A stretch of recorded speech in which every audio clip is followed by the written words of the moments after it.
call the meeting to order, 5:30. We have some announcements first, a call for volunteers. We have a number of boards and committees that have openings, but especially important at this time of year is the capital improvement committee. There are 2 openings on that committee. Other ones you can find on the town website under the volunteer tab. Our annual State of the Schools District meeting is next week, November 26th. That's at 6 p.m. at the Kentucky Regional Middle High School. Annual tree lighting is Wednesday, December 4th at 6:30 p.m. on the training field. And any other announcements, Angus, that we can do? Regular business, item A is public comment. Is there anybody here that wishes to make a public comment? Okay. Town manager updates. All right, first one's the Middle Street Bridge. Been a lot going on there. We had a good working meeting with Newbury and BSC Group on Monday regarding the resident engineer scope. We had a couple of tweaks that we wanted to see. So John Eric White, the city engineer, is kind of running point on communications with the vendor. So he was going to get GPI. The feedback, and so we're expecting an updated proposal from them. One of the material items was how much resource to budget for offsite materials testing, and Mike had definitely recommended that we do accept that portion of the GPI proposal. Knowing that if something is fabricated offsite and it's not, and there's an issue and it's not found until it's delivered, that can cause delays and finger pointing and so forth. So he said it's in the scheme of things, it's worth it to have someone actually go to where I think there's like 4 beams or concrete, I don't know, something. So anyhow, that was Monday. So and we also had received late last week from BSC the proposal that we expected from them for construction phase engineering services. So I've sent that around to John, Eric, and Wayne. We haven't yet convened on it, but at first glance, it looks, it's about what we had projected for cost. So the 2 proposals combined are very close to what we carried in the estimated budget for the resident engineer and construction phase engineering. But I think the most notable milestone on the bridge in the last week and a half or 2 was we had extensive correspondence with Mass DOT on how the money will flow, specifically since some of Newburyport's contribution is coming from MassDOT small bridge grants. Jenny and I had given it a lot of thought and felt the cleanest thing would be if we, the town of West Newbury, are the contracting entity for construction, which we already are, and for the 2 engineering contracts, so that all the money goes through us. But that would mean that when Newburyport is paying their share and then reporting their expenses to the state, they're going to be showing a lot of payments to West Newbury, not to these vendors. So we ran that up the flagpole with the grant administrators in Boston, and after a couple of days of they approved that approach. They said they were comfortable with that. So we think that's going to be a lot better. Jenny and I had met remotely the last Wednesday with the city's finance director. He was in agreement with that. We confirmed that before we sent it to the state. So anyhow, everyone's in agreement. I think it's going to work well. Jenny and I have put together a spreadsheet that's going to allow for every expense to be allocated to the different buckets between the 4 different grant sources, the ARPA, our stabilization and so forth, to make sure everything's properly accounted and that it all ties at the bottom. So we've put in quite a lot of effort on that in the last couple of weeks. So that's a big milestone. So once we have the resident engineer and BSC under contract, we'll be in a position to get a project kickoff scheduled and start to talk about potential date for notice to proceed. I did tell the city that once we're within striking distance of that, we're definitely going to want to do some kind of groundbreaking and press release and really bring attention to it. So yeah, a lot in the background, but definitely continues to be a major focus. So Angus, did Jenny have to set up like a separate accounting thing for those funds that are coming from Newbury Port that are just being paid out? Yeah, she's gonna, it's called a due to, due from, which you're probably familiar with, so when you have funds coming from different accounts, she can explain a lot better than I can, but for instance, if there's water coming from, or not water, money coming from like an enterprise fund, she posts it in the accounting as a due to, due from. So like this will be a due from Newbury Port. So it's coded in different ways in the expense ledger versus the general ledger. And then we've got a corresponding Excel spreadsheet where every invoice will be coded to the proper account with the bottom line per account as well as in the aggregate. So it's just gonna help us maintain all of the project accounting to make sure every invoice is timely paid. I wrote a pretty detailed memo to Ethan that I worked on with Jenny that talks through everything about the procedures, how the invoices will be processed, whose approval we will look to authorize payment of an invoice. So we've written all of that up. I had sent that over to the state last week, basically saying this is what we'd like to do, but needing their approval since some of the money's coming from them and we didn't want to put Newbury Port in a pickle when they get the grant reporting and showing their expenses. So it was, I forget if it was late last week or early this week that the state did approve that. So what I now need to do is update the memo because everything was written as proposed. So I just now need to adjust it to say this is in fact how we're going to handle it. So once I have that memo adjusted with that more declarative rather than proposed approach, I'm going to recirculate that to the whole distribution. I'll get a copy of the board as well. Okay, great. Next item, you all were there for the Main Street corridor meeting last Thursday. Everyone was really, really pleased with how it went. I did put some materials in the packet, both the slides that were presented, as well as the kind of quick survey we put together. I thought it was really interesting, some of the response. Obviously, it's non-scientific. It was, about 40 responses.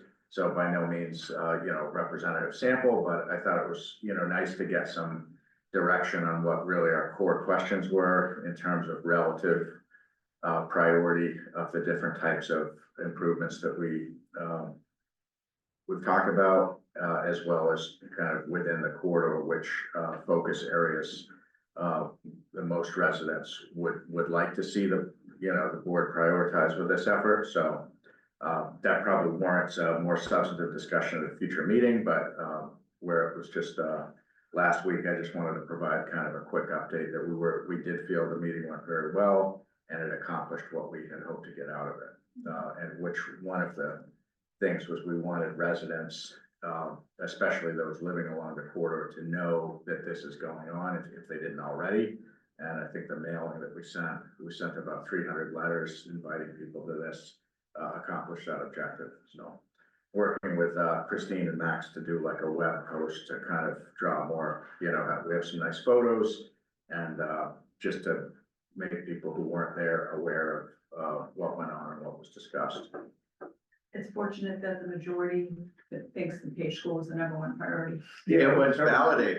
Yeah. Yeah, I saw that and you always wonder about data like that and that, being sort of, it might be somewhat self-fulfilling and that people knew what was going on. So they said, of course, that's the most I important. prefer to take it as a win. That's good. I just like to, it's like, you always get a question, Yeah. No, this is great for something that was like a last minute effort. It was, yeah, I was telling Wendy, we put this, I don't know why this shows up with a weird spot up above, but anyhow, I had kind of suggested this just the Tuesday before, and then it was like Thursday afternoon that we just kind of dashed off this survey in like 10 minutes, and then it only took an hour or so to compile it all. And I think, it's interesting, and as we go forward, it's another thing we can do for future events. I think it was nice to be able to boil it down to really simple, just put in a number, like make it very easy for people to give input. So as you heard last week, one of the kind of completing deliverable that we'll be looking to TEC to provide is a PNF or project notification form. That's the formal submittal that will go to DOT to actually define a project or projects along the corridor. That's something that'll come to this board once we receive it. And that's really where you're gonna kind of be put on the spot as to which project or projects do you wanna officially submit as something that we would look to be listed on a tip. And therefore, you know, once it's added to a tip, be eligible for state or federal transportation money in the future. You could put them all in, but strategically, you're probably better off picking your top two or maybe top three. But that would not include the one that got the highest rating because that's already funded. Correct, yeah.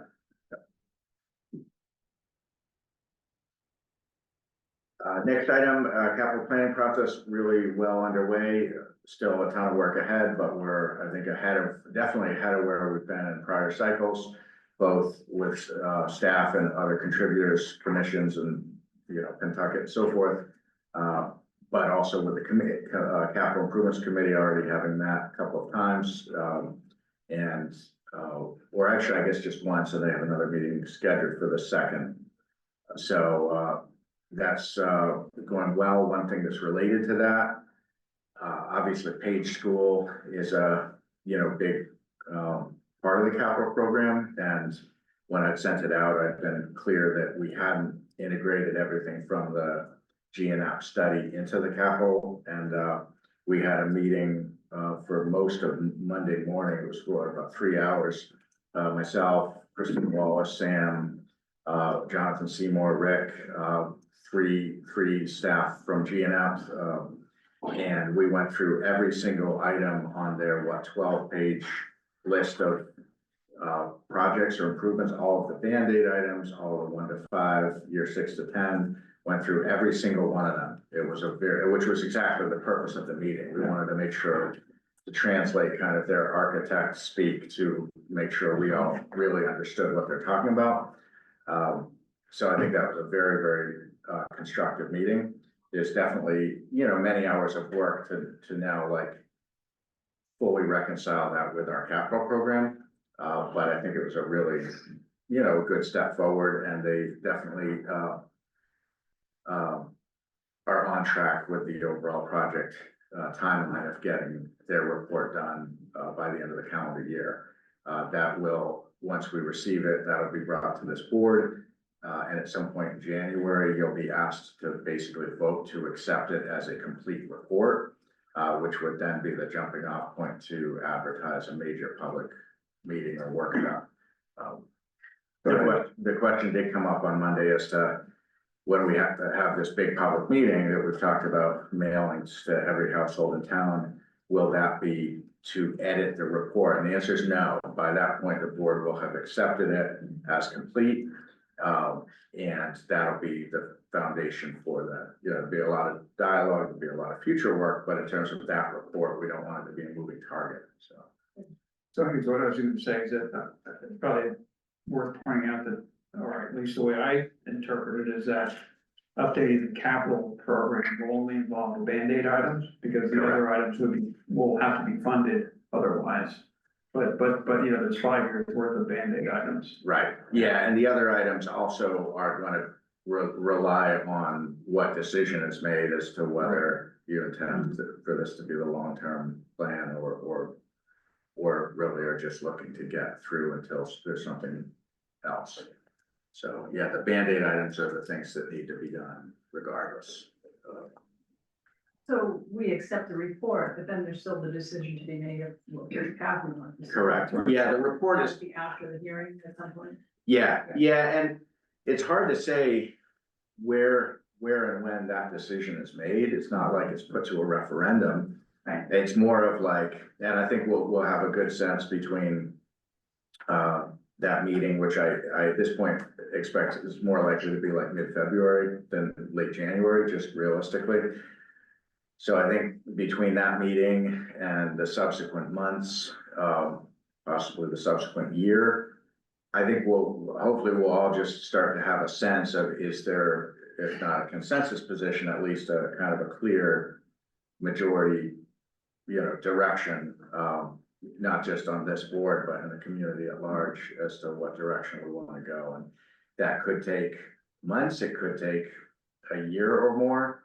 But it's not like, at least in my conception, I don't feel like that comes to like a vote. Maybe at some point it does. You mean vote by, I mean, ultimately it'll require a town meeting vote. Well, any number of appropriations, Yeah, so effectively, those decisions will be made in terms of appropriations and what types of investments you wanna make. One thing that I think we've talked about before is for the Springtown meeting, proposing to put some funding toward a school stabilization fund, not for the middle high school, but for the elementary school, whether that's for improvements to Page or seed money for something different, or it could be written. So I think Springtown meeting, there's likely to be some discussion about Page School, but I think we would all agree that we don't want to push the process any quicker than it's gonna take the amount of time it takes. It's perhaps the single biggest decision the town's gonna make in the next, it's a huge decision. Yeah. GNF did provide a couple of new documents, and one of which I think was really, really helpful, and they had to make a couple of revisions coming out of the meeting. So once I have an updated draft of that, I can send that around to the board, but it kind of distilled all of this to a single page summary on each of 4 scenarios, with estimated local costs of each of those 4 scenarios, kind of all things considered. So it's got, one is maintain existing school, major renovation, partial replace and partial renovation, and new school. And it accounts for design fees, construction costs, code requirements, what product you end up with in terms of like it has quality, A through F in terms of like what quality facility, core classrooms, core facilities, septic and site. It accounts for potential MSBA reimbursement and what that, would result in net cost, and what your useful life would be at the end of all of that. So for instance, with a major renovation, there's a certain amount, which at the end of that, you'd have a 20-year useful life, as opposed to a new school. It's a somewhat larger amount, but you'd have a 50-year useful life. So I think this document, once they make a couple of minor tweaks, we'll send it around, and that something like this is probably going to be the thing most people are really looking at that big meeting. Some people will read the 200-page report, but a lot of people will maybe just look to something like this. So, but yeah, very, very good meeting. I appreciate Rick sitting in, because it was really good to have him part of it. It was an interesting presentation, Chip. It was interesting going over all the items. It was a lot of info there. Yeah. Next item, Green Community's annual report went in last Friday within the deadline, and I'll again thank Rick. He did a lot of work with that, with Caitlin Barker and others, and that was really, at least from my point of view, completely drama-free. Like it just was. That's excellent. Clockwork. So maybe for you it was more stressful, but it was. Okay, it's done. Yeah. So Rick, is Caitlin picking up on this? Do you foresee at some point she will do it? Or?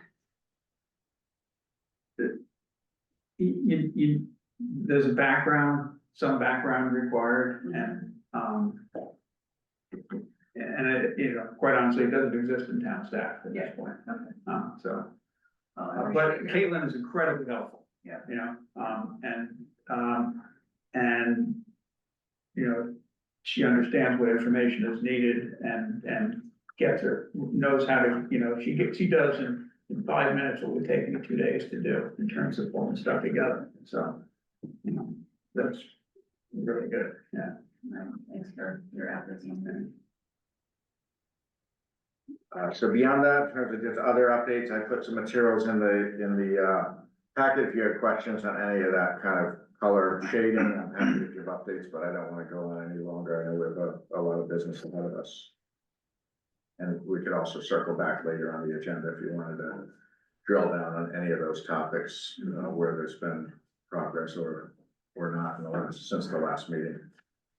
I do want to just say one thing that I didn't put in there, which was, I really want to commend the fire crew, both Chief Dwyer and Board of Fire Engineers. As you probably know, they've been really actively engaged in responding to wildfires throughout the region through mutual aid.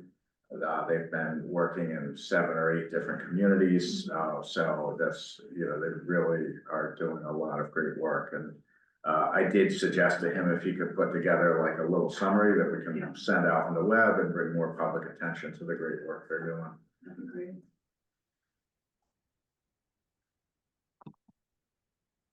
Any questions, Rick, Chris, on this? I think it's really helpful to have this, if it's not too much work for you to. No, it's actually helpful for me too, and I think if we, after a couple of months or 6 months or a year to be able to look back and kind of see where and yeah, I like the format, it's very easy, so.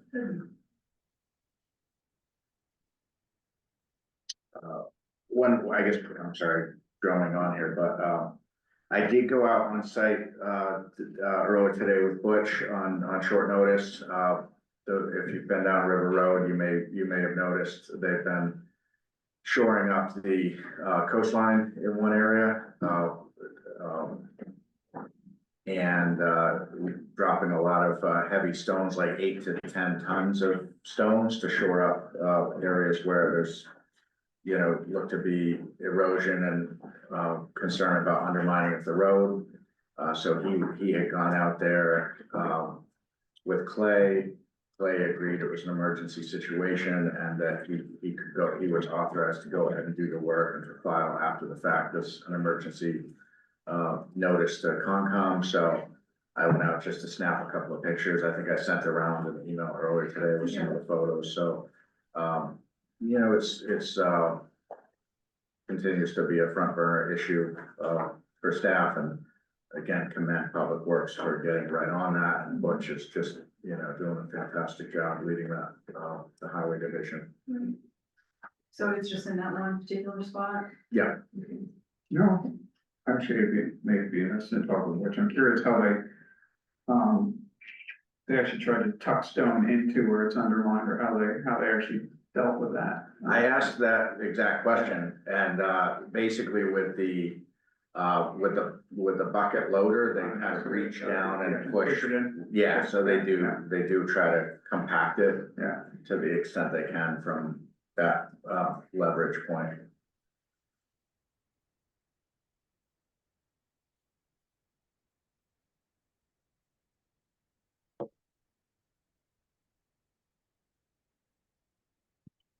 Anything on that? Angus, you good? I'm good, yeah. Okay. All right, so the next item is item C, department updates and discussion.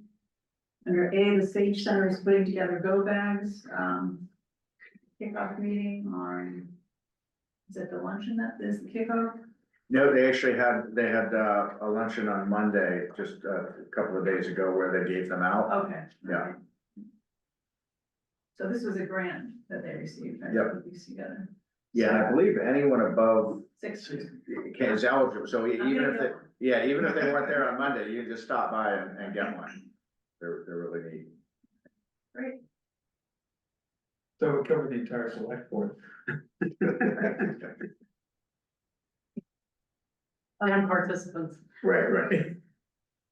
For better or for worse, right? Their Sage Center is also having a holiday luncheon December 12th at 11:30. So encourage people to sign up for that. Item B, the contract executed for the replacement heat pump in the Sage Center. So this is just, the contract, right, for the. Yeah. vendor? Okay. Yeah. Yeah, and that was ARPA funded. Yeah, any questions, either of you about that? Nope. All right. Item C is a recent water department issuance of a drinking water notice. So a lot of residents may have received this. This is part of a state mandated program to try to, reduce the amount of lead service lines in our water distribution system. So the format of the letter was dictated by the state and it was sent to everybody. It doesn't mean you have lead in your pipes, it's just that the water department doesn't know yet. So, there's information in the letter if you have specific concerns to follow up with the water department. There's also some good, best management practices if you think there might be lead in your pipes to flush and things like that. How many households did that go out to? Everybody? No, it was about 400. So it's not the entire distribution. Yeah, because there's some, there, Like the new ones. yeah, you know. yeah, like, sounds like probably 700-800, they know that specifically there's not lead Yeah, in the piping. Can we go back to the heat pump? I have one question that I Oh, forgot to sure. bring up. It says, Article 15 is the entire agreement, is what the contract is. There's no mention of any warranty. There is a warranty. I don't put it in the packet. I'll send that. Well, to you. I know, but Yeah. what I'm saying is the agreement that gets signed says this is the entirety of the agreement. Okay, all So right, I'll send you the warranty. Yeah. Yeah, there's definitely a warranty.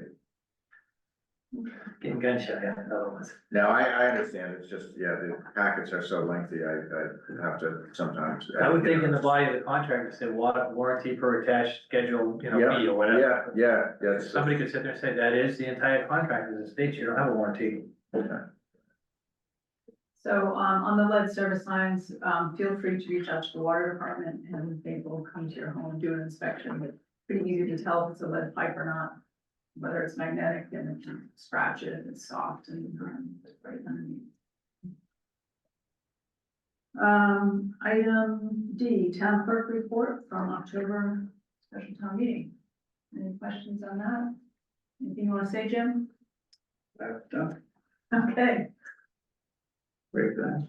Yeah, just. this is pretty straightforward, wasn't it? This one was particularly easy. We're just waiting back from the state, regarding approval of the bike. But the only thing we have to worry about is if Judy Meisner believes it, never anybody second. Everyone It was a very Did you just distinct, rubber stamp that in there? it's a very distinct, voice that I heard. Okay, moving on to item D, board, commission, and committee updates. Item A is a petition for municipal aggregation. It's approved by the Mass DPU. And we have people from Colonial Power here, right? You do indeed.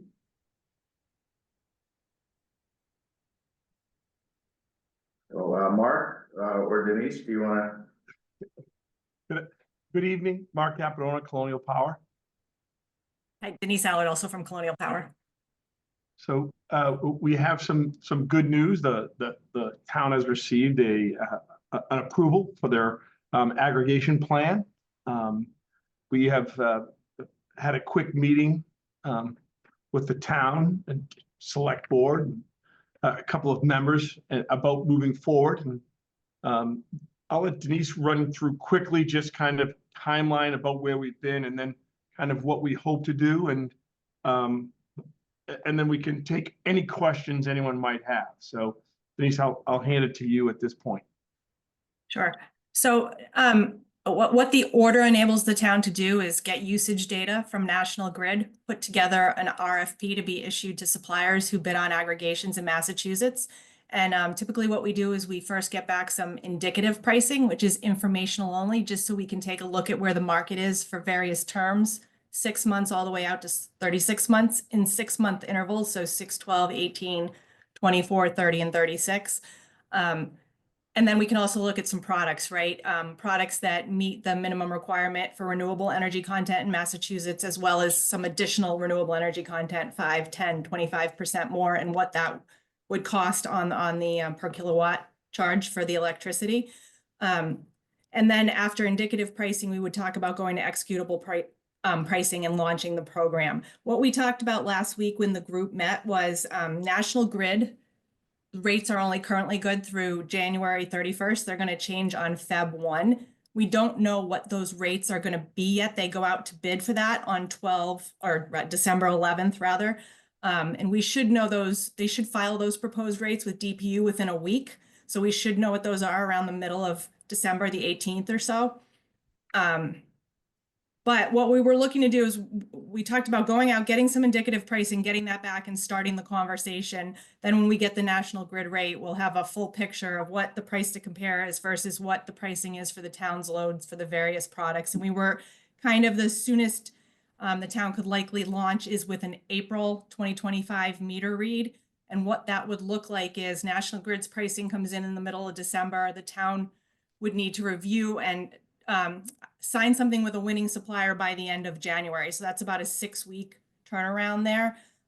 If you signed by the end of January, an opt-out mailing, and we could talk about that more if you want to, would go out to everyone who's on basic service, letting them know that they will be automatically enrolled unless they opt out. So that's the key point, right? Everyone gets a mailing if you're on basic service saying you're going to be automatically enrolled unless you opt out. That would go out around the middle of February. They get a 30-day opt-out window, so that takes us to the middle of March, and then you would launch in April. So that's kind of the quick time frame about pricing, and that's kind of what we were talking about moving forward. We did go ahead and issue an RFP, and we do have indicative pricing coming in on December 5th, just so everyone's aware. So that's about a week before National Grid goes out, but we will have the town's pricing, and then when we can share that, and then when we get the National Grid pricing, we can add that in for a more robust discussion. So any questions on steps or pricing or anything I covered? It was a lot. No, I think this outline is very helpful, just Great. on where we've been, where we're going. I don't know if you guys put that together, Rick, or that was. No, they've gone over that actually. Yeah. And it's obviously on town letter that they Yep. put together. Any questions, Chris? Okay. So the next steps then is we just wait to hear. Yeah, we'll circulate the indicative pricing when we get it at the beginning of December. Like I said, then we'll need to know the National Grid rate. We can work through Angus and Rick to talk about the pricing that's there and figure out, it might seem tight, but 6 weeks is a pretty good, amount of time to have the conversations and discuss. I think the next big thing is with pricing is just going to be talking about product selections, right? There's going to be a default product that everybody gets automatically moved to, and then the town has the option of having a couple of optional products with varying levels of renewable energy content. So that there's some decisions that need to be made there. Certainly will assist with, but those would be town decisions before the So contract gets signed. Those options, Yes. if we choose one of them, it means the whole town is in, or can residents pick and choose which ones? So there will be a default option that everybody will be automatically moved to. If you get the letter and you do nothing, you will be moved to that product. If you have 1 or 2 options on the letter, that information will be there also with instructions on if you want to opt into one of those optional products, you would have to actively take a step, make a phone call, go online to switch to one of those other products. Okay, great, thanks. You're welcome. So those other products would be biased towards the greater proportion renewable. Yeah, I was just wondering if we're deciding for the whole town, or whether each individual resident. No, the least renewable content option will probably be something quite close to what the current state requirement is. All right, well, thank you both for all your work on this and for coming on tonight. We look forward to the results. Thank you very much. Thank you. Happy Thank Thanksgiving. Thanks. Item E, action items. The first item is request for appointment to the tree committee for Liz Callahan. We do have Liz, Yeah. remotely present, yeah. You have the application there? Yes.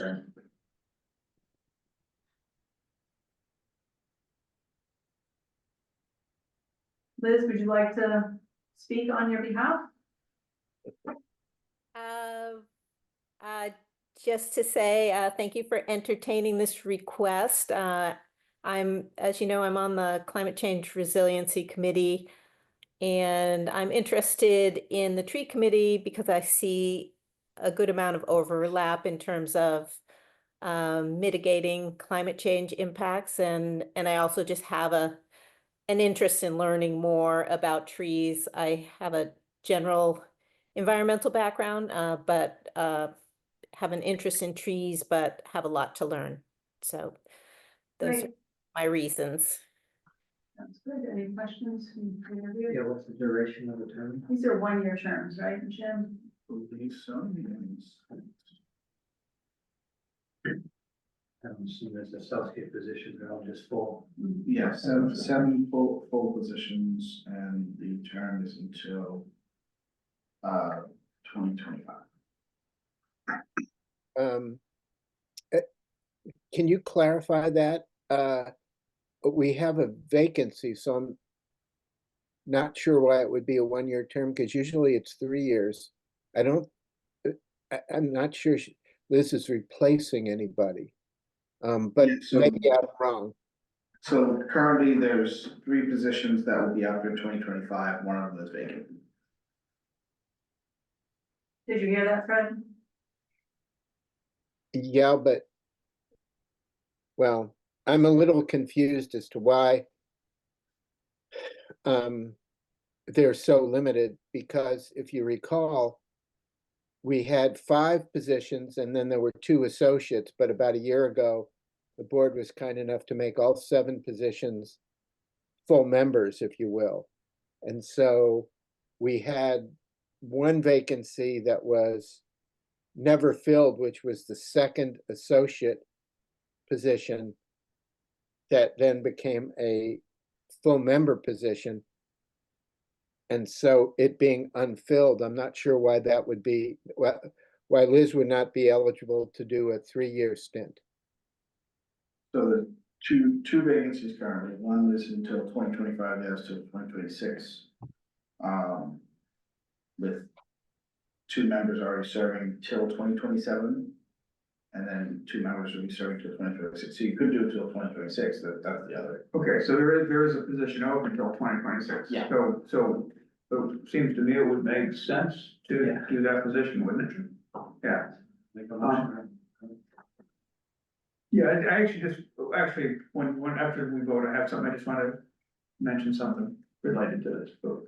I'll make a motion to appoint Ms. Callahan to the tree committee, open position through June of 2026. Sorry. Discussion, okay? Oh, yeah, I guess it's a good discussion. So Fred, just as an FYI, I was listening to, on the radio the other day, listening to NPR, and there was a podcast called The Pulse.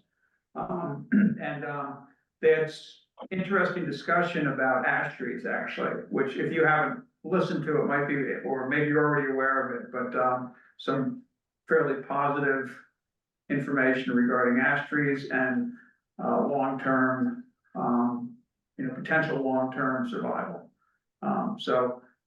If you want, I can, well, if you just search under podcast for The Pulse, and then look at the one that discusses trees.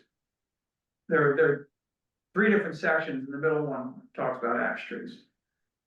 Oh, Something that's, you have to mark something about Liz into that discussion. Yeah, I'm sorry, so Liz, you also would. Sorry.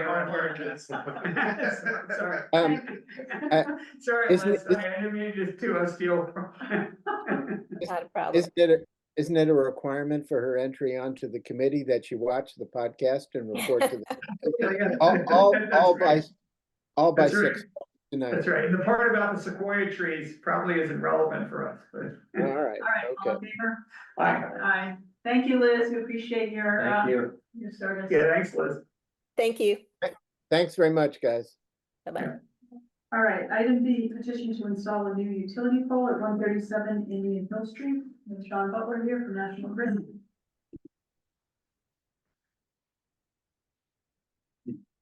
Petition is to provide support for a side tap we have that's presently being supported by a old tree guy, and the tree is not in the best of condition, so it's rare now to put another tree guy in a different tree in this day and age. So a petition for a pole. Right. Not a tree person, but a tree wire, a cable, a guy as in a cable, as opposed to a guy like gender. Exactly. I think that's what you're saying. No, it's all good, all's good. He's trying to be funny. Right. It's Great start. So this is located on Indian Hill Street. Correct, yeah. Yep. So I'm glad that you explained it though, that, because I drove by there today and I was looking and there was a pole already. I didn't notice the guy going across the street over to, the tree, which like, I didn't even notice that, but I was looking and there was a pole and I couldn't figure out why it was being replaced, but now what you said makes sense. Yeah, Right, thanks. well, there's primary, there's multiple customers on that side, Jackie. So the additional support's needed, really.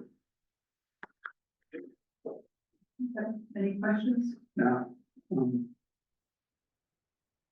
motion to allow National Grid to install a pole at the location approximately 137 Indian Hill Street for their submittal. Second. No further discussion? All right, all in favor? Aye. Aye. All right. Thanks. Thank you. Thank you. Item C is a consideration of requests for ARPA funds. We have 4 items here. I wonder in, just consideration of those who are waiting, do you wanna take the next 2 items and then come back to them? As you know, we'll have Brian, okay, Brian's gonna be here for one of the items, Or so which one?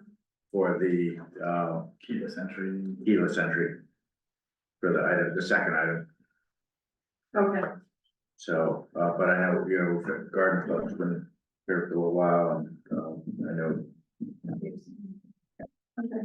All right, so we'll pass it over. Item C, item D, request for a special event permit. This is the annual plant sale for the Garden Club. Please state your name. My name is Caroline Hellman. My husband is here, Rod. We live at 241 Middle Street, and we are the owner of the biggest, fattest ash tree in all of Massachusetts, as awarded by the tree commissioner. So anybody who'd like. Keep that baby alive, huh? Exactly, 225 years old. Wow. This is the 3rd year that I have been the plant chairman, and we are putting in the same request as the last 2 years. And that is that we be able to use the training field to set up on May 16th between 4 and 6. That we use the training field on Saturday from 8:30 to noon.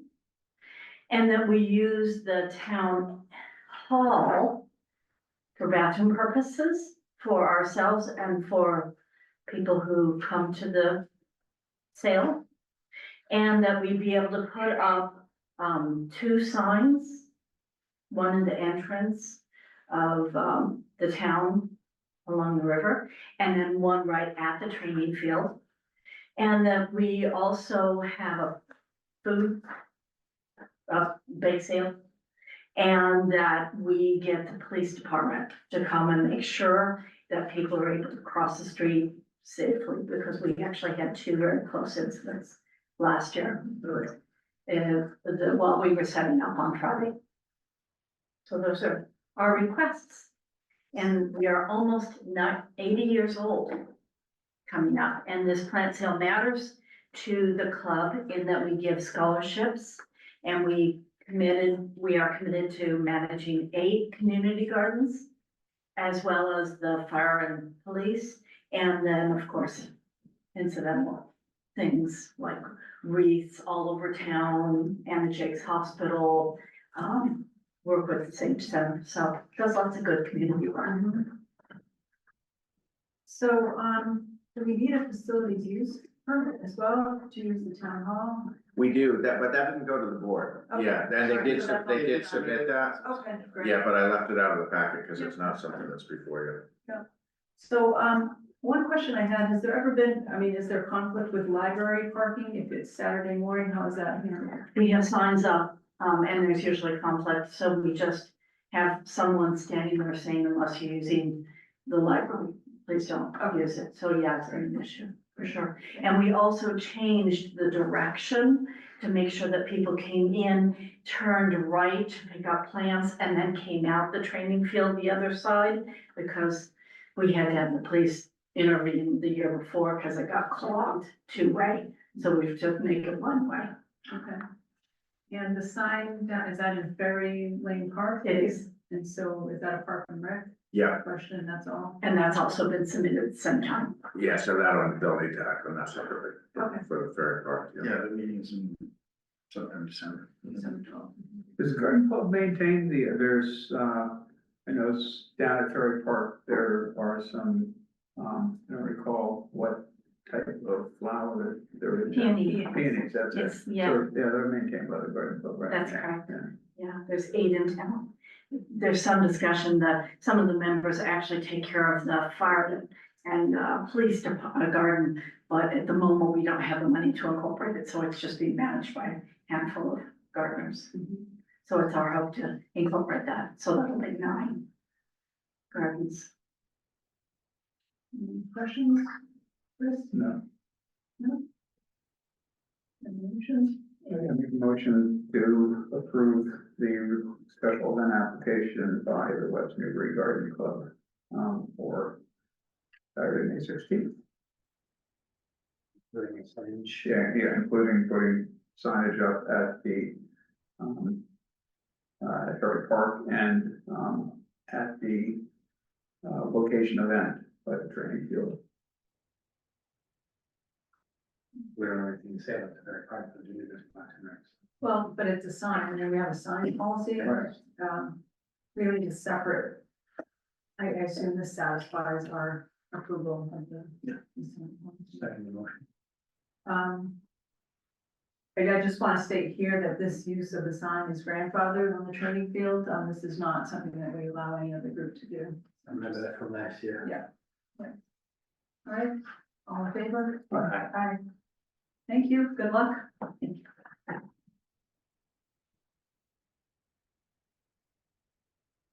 Oh, I see, it's item E, Mr. Signage. So do we need a separate vote for that? Or did that one vote cover It was included in the motion, so, it? Okay. thank you.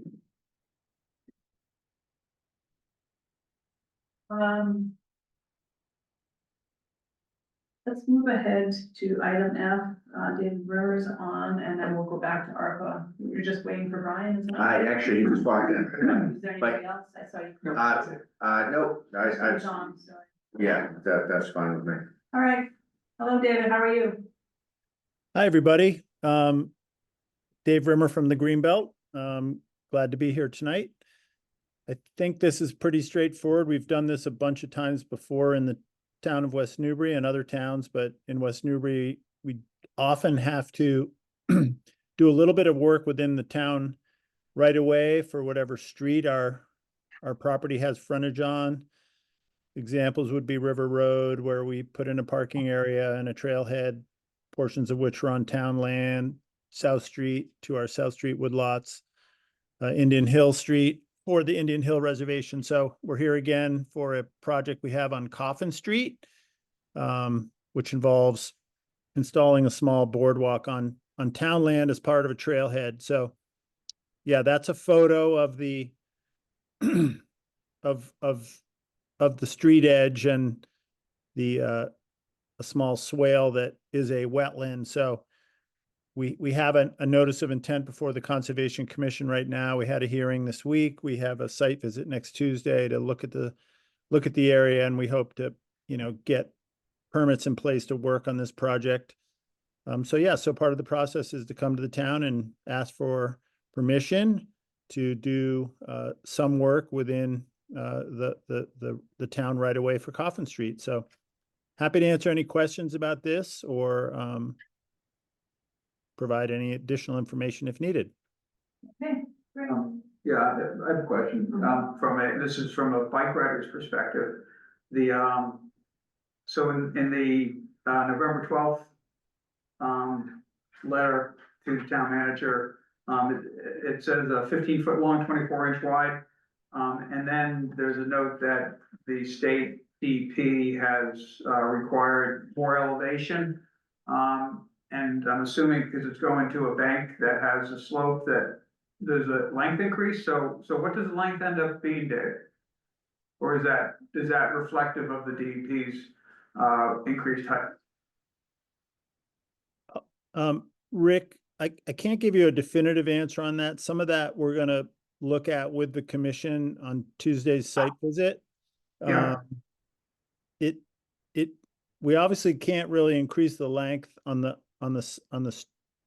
pavement roadside, side of, right, on the yeah. pavement side of the boardwalk, so it'll be cut into the grade there, so even a snow plow coming by or something like that, the boardwalk height there will be, at the grade of the ground, but I think because that swale dips down, we don't have as much of an issue. It was more of a concern further up where we have two other boardwalks proposed that were slated to be, a different type of design than what you're seeing in these photos here.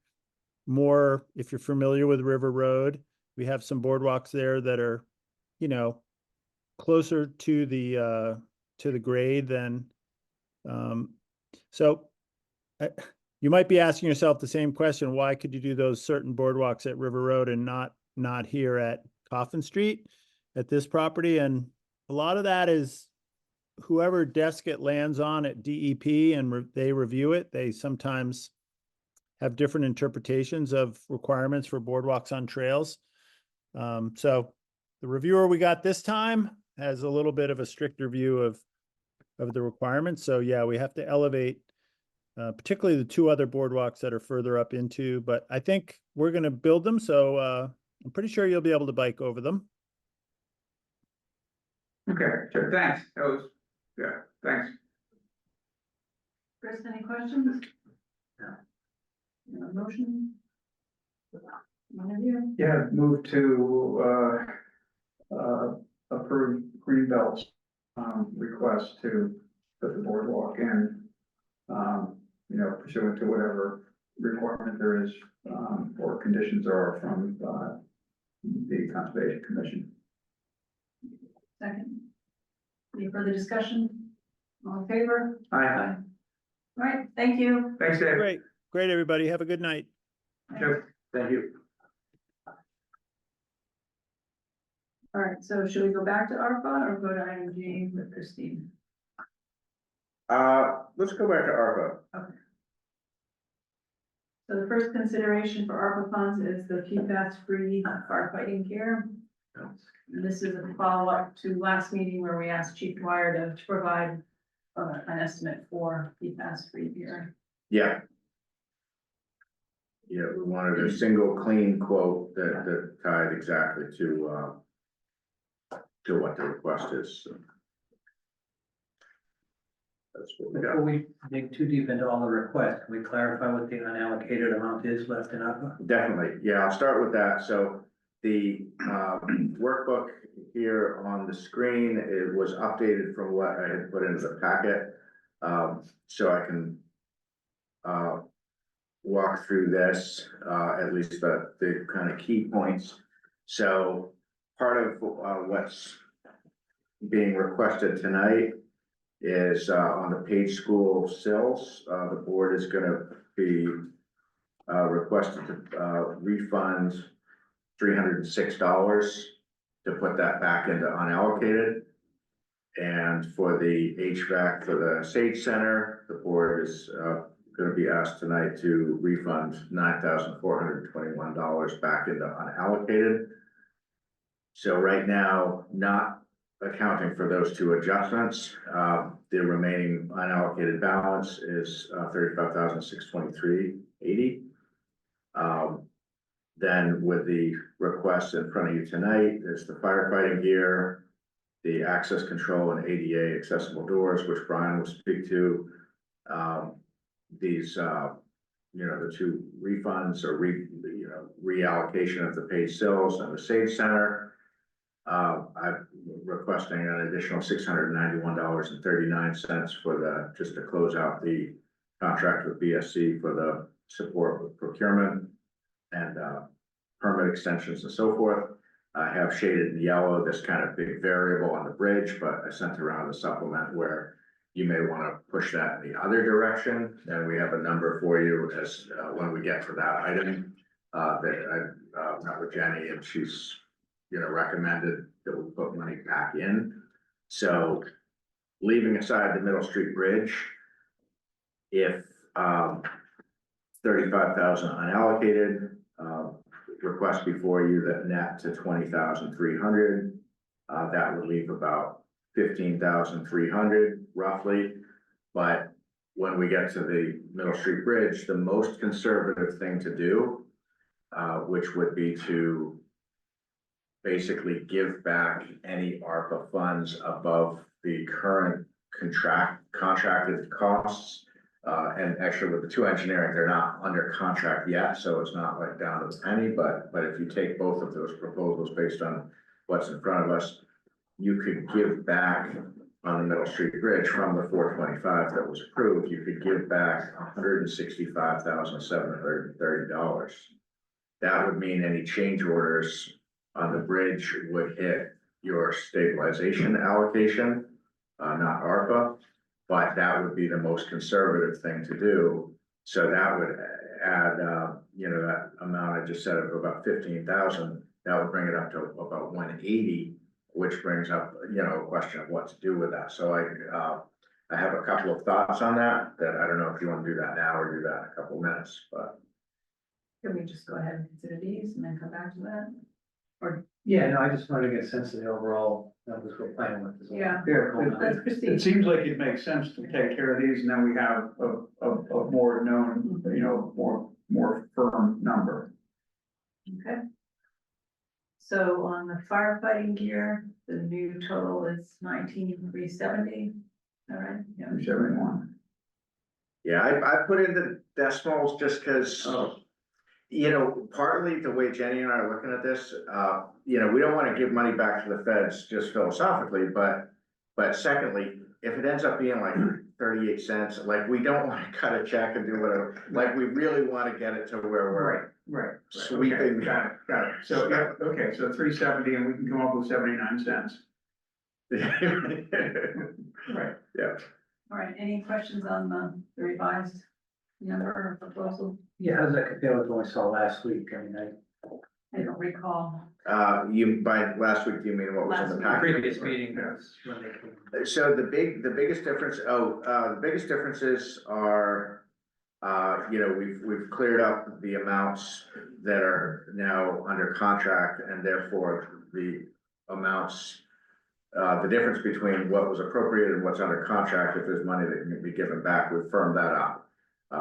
So giving back, or the recommendation to give back, that's 9,004. Yeah, I think he was referring to The proposals for the the year. firefighters. Oh. Yeah, so it just, So they got the full uniforms without the PFAS liners, and is that correct? yeah, it was in the proposal last time, but just called out as options and it wasn't clear. Yeah, it was a little, because there were two, there was some, it wasn't totally clear. Cost extra not to get the poison. Yeah. As it always does. So, Jim's showing a number of what's that, 18,668. Okay. It's 19,370 is the, or 371 is the. All right, thanks, Jim. Splurge the extra $100. Yeah. Yeah, right there. We'll make a motion to use the ARPA funds for the sum of $19,370.79 to acquire the firefighting gear for the proposal. So we're gonna do the 79 cents now, we're not gonna do the, That's what's in. That's the amount in the proposal, so. second. All right, any further discussion? Favor? Aye. All right. So access control system? Got it? It's kind of an opportunistic, and I really want to commend both Brian and Caitlin for kind of seeing the opportunity, bringing it forward. I encourage them, bring it to the board. The worst they can say is no, but I think it's a good opportunity, and Brian can speak to kind of in more detail on what's proposed and, so do you want to? Yeah, so we started with the article for 28,000 in April, and it would cover the 5 doors that we had proposed to do, just for the keyless entry system. And with several conversations with the contractors that came in and the building inspector, they thought it would be a good opportunity to do some ADA, to get us up to compliance with a push button to get into the buildings with automatic door openers and closers and of that thing. And as it turns out, those things are kind of expensive. So, what we started out was, with the 28,000, all the quotes just to do the doors came in around 18,000. And with the addition of the ADA stuff, it, brought us up, and I'm not sure, do you guys have this copy? Yes. Okay, I So- did not include the quotes because I was aware there are other potential quotes that could come in and I didn't wanna create a. yeah, So Well, all I the quotes, just, I included the basically- summary document. yeah, yeah, exactly. Okay, so you could see it there. When we added the accessible doors, just jumped us up and we're gonna be up around, 38,000 now. To put those units in. There's two accessible units in front of the town, because we have the foyer area and the entrance area that's locked. So you would need two there and then one at the annex.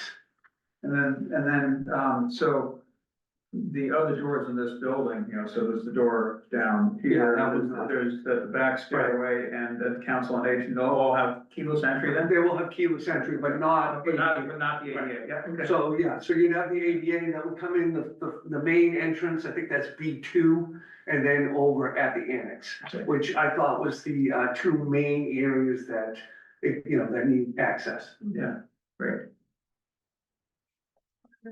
So the original was 28 grand. It Yeah. Came in at 18. So you 18. Captivated 10 grand reserve, Yeah, plus the next 10 will take care of the 3 ADA. correct.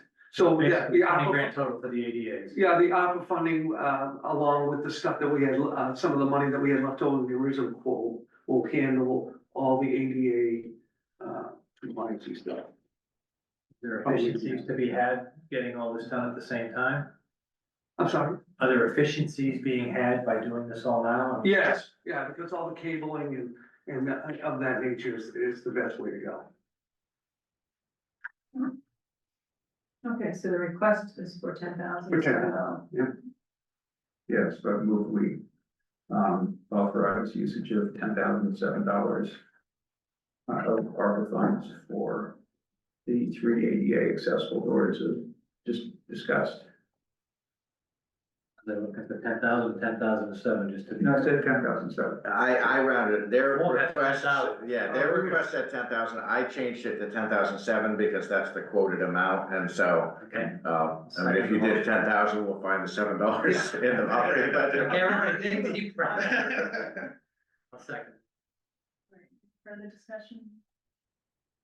I do again want to say, this is really great to jump on the opportunity. Mhm. You'll recall a couple of years ago, with Sam Jocelyn's kind of guidance, we had done the ADA audit. There's a whole punch list of kind of things to improve accessibility. Public Works and has been chipping away at those for the last several years, and this would be a big step forward, so. Yeah, thank you, right, appreciate it. All right, all in favor? Aye. Great. Thanks, Brian. Okay, Thank you. See. And Brian, you were right about the traffic. Yeah, right. I went to Boston, he went to Boston last night, he texted me in the afternoon, he's like, traffic's rough. man, it's an extra half an hour just to get into the city, and it was crazy. It's all the bike lanes. You never know anymore. All right, do you wanna go on to the additional fund? Oh, yeah, let's do that. Middle Street Bridge, procurement cost, $691.39. Yeah, and this was really an oversight on my part in the, back in January when they had submitted the quote, it said 25,000. They did clearly recommend carrying another $800 for out of pocket. When I brought the request to the board in January, I had requested 25,000. I should have requested 25,800. So when we got their final invoice for this phase of the work, which included a couple of permit extensions last spring, refiling with Concom, all of that, as well as significant efforts toward the procurement and, reviewing the bids, rating the bids, documentation to DOT and so on and so forth. They submitted their final invoice and it went over by $691.39. So we paid up to 25,000. We did not pay that amount. And I responded and I said, oh, this is over what we agreed. And he said, no, with all due respect, I actually had recommend, and so I looked back and said, oh geez, you know, I missed that one. So it's not more than what they had said back in January. I just haven't read it closely enough. So it's really a housekeeping issue. On the permitting on this, is there any shared cost with Newburyport? So to date, this is the first, this ARPA allocation of the 25,000, it was the first local expenditure on this project in the entire 6.5 years it's been going on. There have been, you know, more than $500,000 of permitting and engineering costs, but that's all been paid out of either the city's small bridge grant back in 2018, our MassWorks grant. So in terms of costs from the city for permitting, the answer is really twofold. Going back to what I described earlier with this accounting spreadsheet, at the bottom of that, it has a sum of local costs per West Newbury, per Newburyport, and what the what is. So as of right now, we've expended 25,000 from ARPA funds. They've expended 0 from their local funds. But by the end of project closeout, we will make sure that those are exactly 50-50, you know, percent. So, but the second thing is, in terms of their costs from their grant, Newburyport has picked up costs in recent months for BSC above what we had, you know, but those are from their state grant. Answer the question, basically, if I close out a project, everything will be 50-50. Correct. It's gonna be like this the whole time, where it's coming from. Correct, yeah, and really, we won't even be hitting local funds. That'll be the last bucket we go to. We're only gonna hit local funds once all the state grant funds. We only had to do this because of that gap, you know, because of the amount of time it's taken, so. I'll make a motion to use $691.39 for the Middle Street permitting out of ARPA funds. Second. Any further discussion? All in favor? Aye. Thank you. All right, so the final request right now, There was the other request that I had mistakenly left out. That was Jenny's request on the rebate of the 9,421 on the, and it was in the packet materials, but somehow it got left out of the packet itself. So that was the one I emailed around yesterday.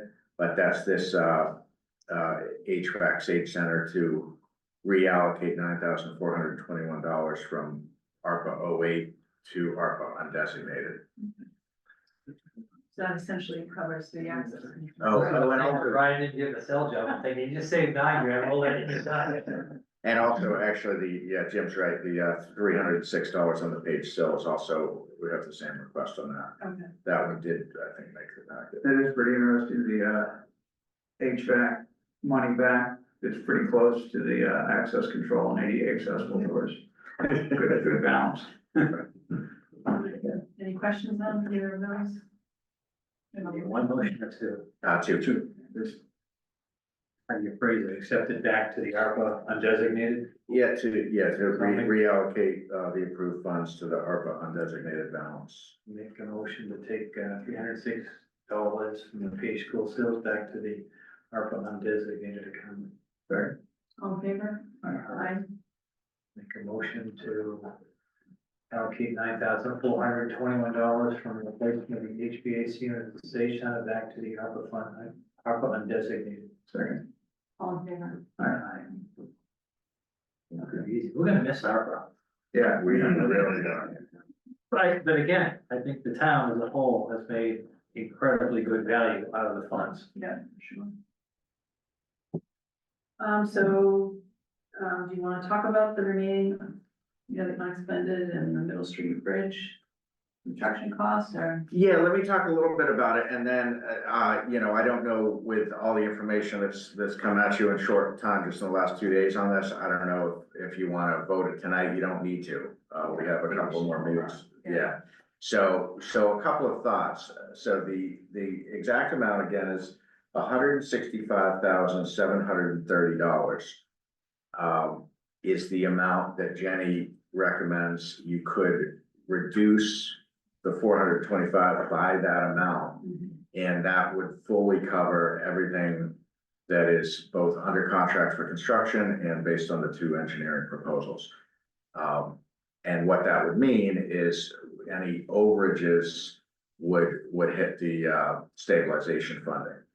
And obviously that's all, you know, gonna be split two ways with Newbury Port on the 50-50 deal. So So would that require, would that be a warrant article then, or is that? no, that's from the funding that's already been, that was voted, right, yeah. Yeah. So right now, if you leave this as is, we could absorb project overages of whatever double this number is, 165,730, so what, 330, you know, 331.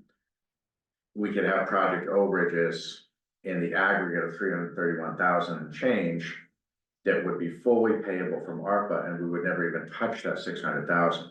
The downside is if we don't have those overages, You lose your ARPA. you lose your ARPA, right? It's just, and we knew this was gonna be complicated. We've known this for a while. So, But the good news is you're way under to start with. So that's, Exactly. it's all good news. yeah, exactly. There's no, yeah, nothing bad. So let's say, you know, either tonight or at a future meeting, and I would recommend that we sleep on it and maybe at the next meeting. But let's say that at the next meeting, you vote to reduce that ARPA amount by 165,000. That's gonna bring us to roughly 180,000 remaining. So there's the easiest answer to that, and this is what Jenny would recommend, is to vote that toward the fire truck that was funded by town meeting.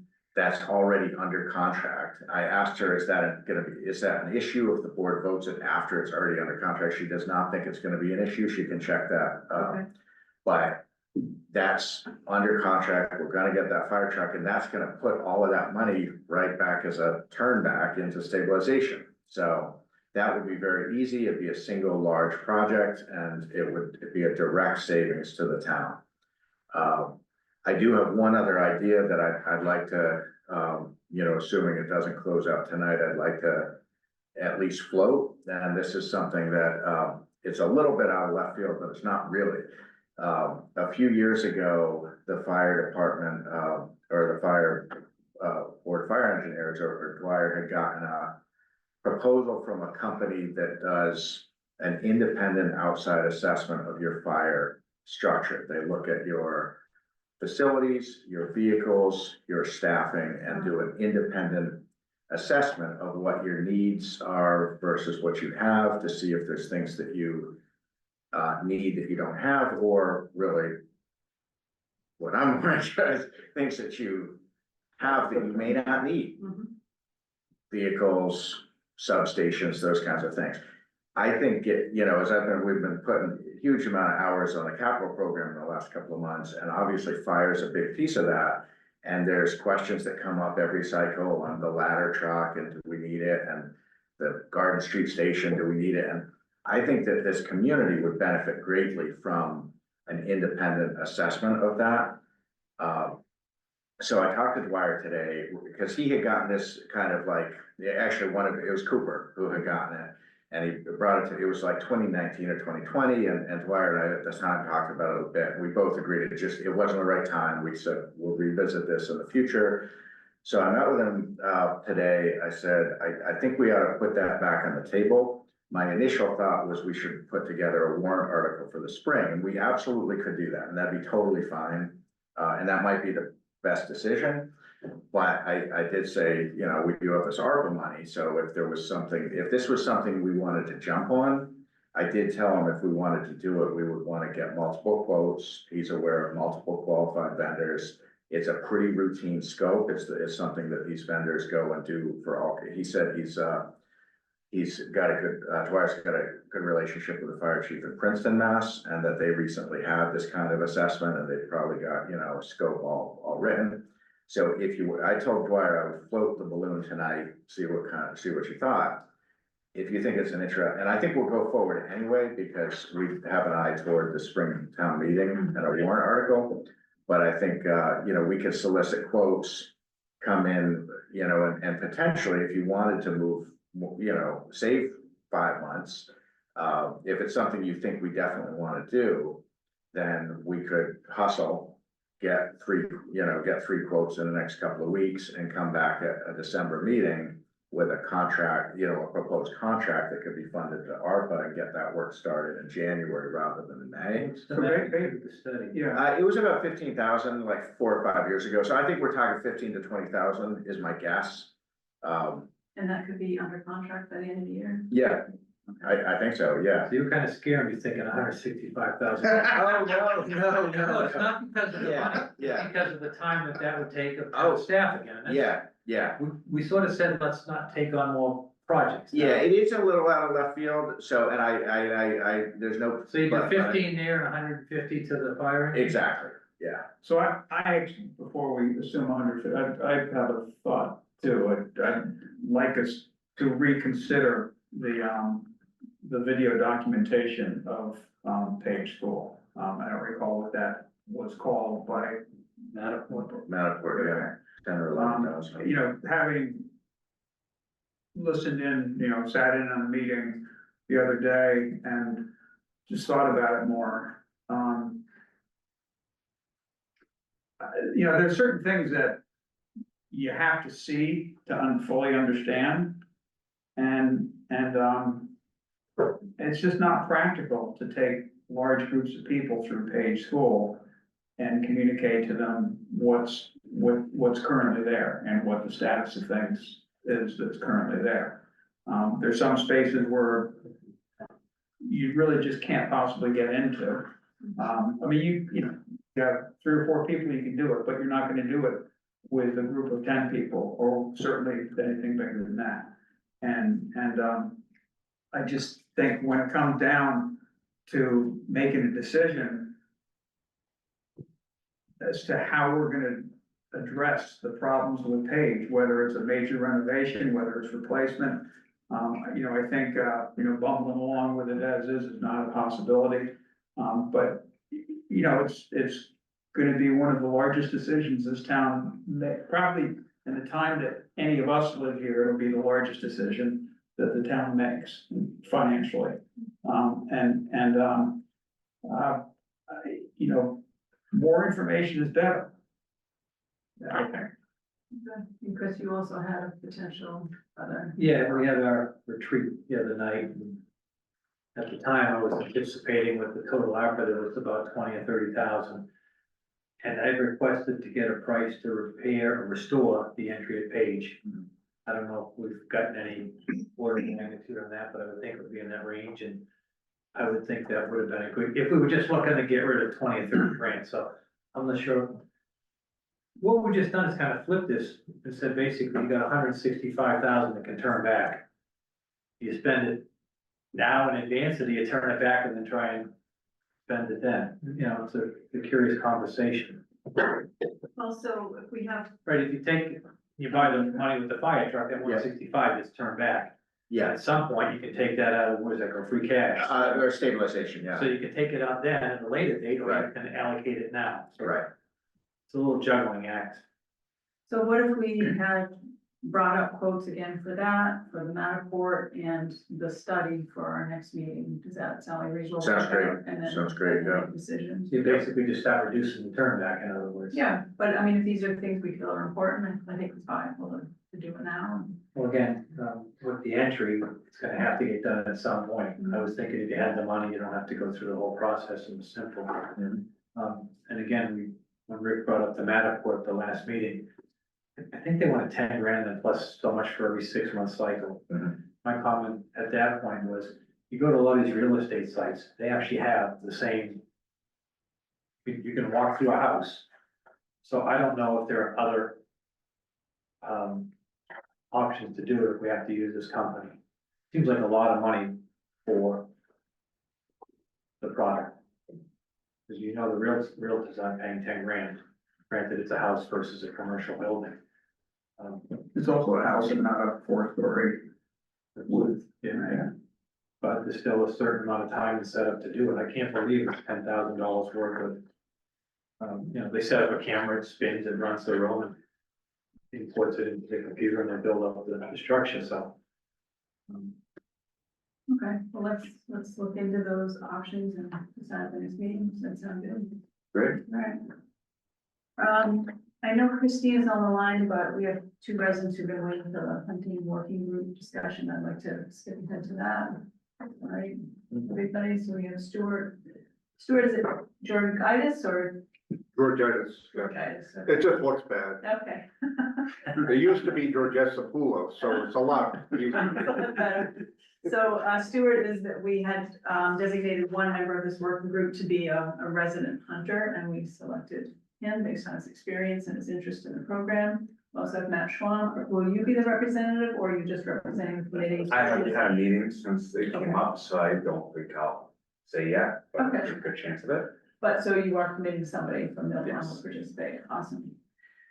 So, this is what we had outlined up on the screen is what we had envisioned for this working group, that a member of the Open Space Committee, the Mill Pond Committee, the Select Board, which Rick has volunteered to do, conservation agent and a resident hunter. And oh, I forgot Clay was gonna join us. Yeah, we just texted it. He's probably, I forgot he was trying to make the Open Space Committee meeting. That's not until later. Seven. Seven. Yeah, okay. So it's 7 minutes from now. So my thought was to have the conservation agent as the only staff member on there, be like the administrator of the group, set up meetings and all of that. I think that would be helpful. The numbered items in the bottom are kind of what we were looking to get out of this group. The first is just determine what criteria make a town property suitable for hunting. And then, given those criteria, which town properties fulfill that, whether it's the entire property or part of the property. Then we wanted to look at, what requirements there might be if we allow hunting on those areas, including signage, liability waivers, if there's any time of year restrictions, the type of weapon allowed, bow versus, firearms. And then Chris, I think you had a couple other items you wanted to add. The one that I had, which I don't see, would be to give, a layering of priorities. That would be to, town residents first. And then whoever else you want to go after that, but I definitely would think town residents should receive first priority. Okay. I don't know what the other one was. If we should limit like the number of permissions a year, I know. Well, I think you definitely have to do that based on what the parcel of land is and how big it is and what the weapons are. Yeah, I know in Greenbelt plan also they have, application period, basically before hunting season. Right. And I think that makes sense. Like a limited period. Right. Yeah. And then I guess this kind of gets into the next thing, developing some kind of application or permitting process for the select board. So right now, the bylaw allows the select board to give permission, but it doesn't give us any guidance or ground rules about how to do that. So that's really what we're looking for. If you're successful, we may not need to change the bylaw. If you just develop a program that the select board adopts as a policy, then there's no need to change the bylaw, which would be the cleanest way to do it, I think. So, I do have one suggestion for one additional item. It's a little bit, it's clearly related, but it's not necessary for this. But that's this whole issue of really getting to the bottom of these riverfront lands where the former conservation agent had said that because of certain monies that were used to acquire it, and as well as state law that we've looked into, where there seem to be clear rights for people to hunt. So really getting to the bottom of that, like what's allowed, where is it allowed, specifically with regard to like waterfowl and below the mean high water. Because I'd like to be able to give residents a straight answer, but You might, Steve, have you talked with Paul Savigny about that? I don't think so, but knowing Michelle, they talk all the time, Yeah. so they probably talk, but I haven't talked to Paul. I think that the question is whether. I talked to Dwyer about it, but I think the question is whether municipal requirements can overrule that. So that would be one thing that we could look into. So we would like to have this resolved by the next hunting season. So if it's something that can be worked on through the winter, that'd be great. I don't know if either of you have any other thoughts, but I mean, once this working group gets established, we can work together, and if you come up with things we didn't identify, that would be great. Anything else we want to add? I think Yeah, we need to, figure out how we would delineate the areas so that it's apparent to anybody, not just the people who are hunt, somebody who might be given permission to hunt, but other people who might wander into the area, just, So signage. signage. Well, that's up. I reached out yesterday just to the conservation agent, just to get his feel and understanding. It sounded like he had some experience on this. Yeah, So it I- sounds like it, yeah. I'm interested here. I think some of the questions you have, I think he has. Yeah. Very good concept of how other communities have kind of come to those conclusions. So your next meeting is I think December 4th. December, okay, Yeah, so, so, I'll put it on the docket. We okay, have a lot else, but we already had kind of a conversation in the spring about this, so I think we kind of know. It's just a matter just officially. Making it official. Yeah, okay. So maybe realistically, we're looking at after the first of the year to get this going. I know open space is not. Here's Clay, his, Zoom was, sounds like his software was updating, so. Oh, that happened to be last night. So Clay, we decided, you're gonna do all the work, how's that? All right, fair enough. We'll give you a fractional share of the credit. A decimal share, think. So we have Stuart Georgitis here, who's the resident that we've appointed for this working group. Matt Schwam is representing the Mill Pond Committee. He may or may not be the one that's on the group, but they're gonna meet in December to pick somebody. And Rick will be representing the select board, so we're just waiting on somebody from open space to volunteer for this. So if you can bring that up in half an hour. that'd be Yeah. great. Make sure they cover it at the meeting, please. I will, so- I'll bring that up. One other thing, Clay, it would be ideal if you could serve as kind of the administrator for this group in terms of scheduling meetings and all of that, if that's acceptable to you. Can do. All right, great. Any questions from either of you? We appreciate your being willing to do this. I think it's important for the town and for the hunters in town, so I appreciate it. Clay, I'm sorry you missed it a little bit, but did you want to offer any observations now? I know when we spoke earlier, I know you do have some experience with this and some ideas. I don't know if now is the right time, but, and is the meeting at 7 or 7:30? Oh, okay. Oh, so I you- thought it was at 7. Okay. I don't want to put you on the spot, but, Yeah, I don't have too much to offer, except that I definitely think it's prudent to take a look at a pretty comprehensive approach for this. I'm definitely in favor of exploring the options that are out there before making a determination on which parcels or how the town approaches these things. So I'm looking forward to working with the working group and just considering pretty much everything that's relevant. Okay. Did I copy you on this proposal that we talked about it at our last meeting? I can't remember if I copied you on it or just the emails to the individual. I think just the emails. All right, I'll forward this to you and I'll add the 2 items we talked about tonight. And then leave it to you to get in touch with everybody to schedule a meeting. Perfect. All right, Great. thank you all. Sorry for the wait. great, thanks, everyone. Progress. And actually, Clay, we are gonna be talking about the geotech is the immediate next item, so if you wanna stick around for that, you're welcome to. Christine's gonna kind of run point on that, but since you were part of today's meeting, if you have nothing better to do for the next 5 to 10 minutes, we're happy for you to sit in. Yeah.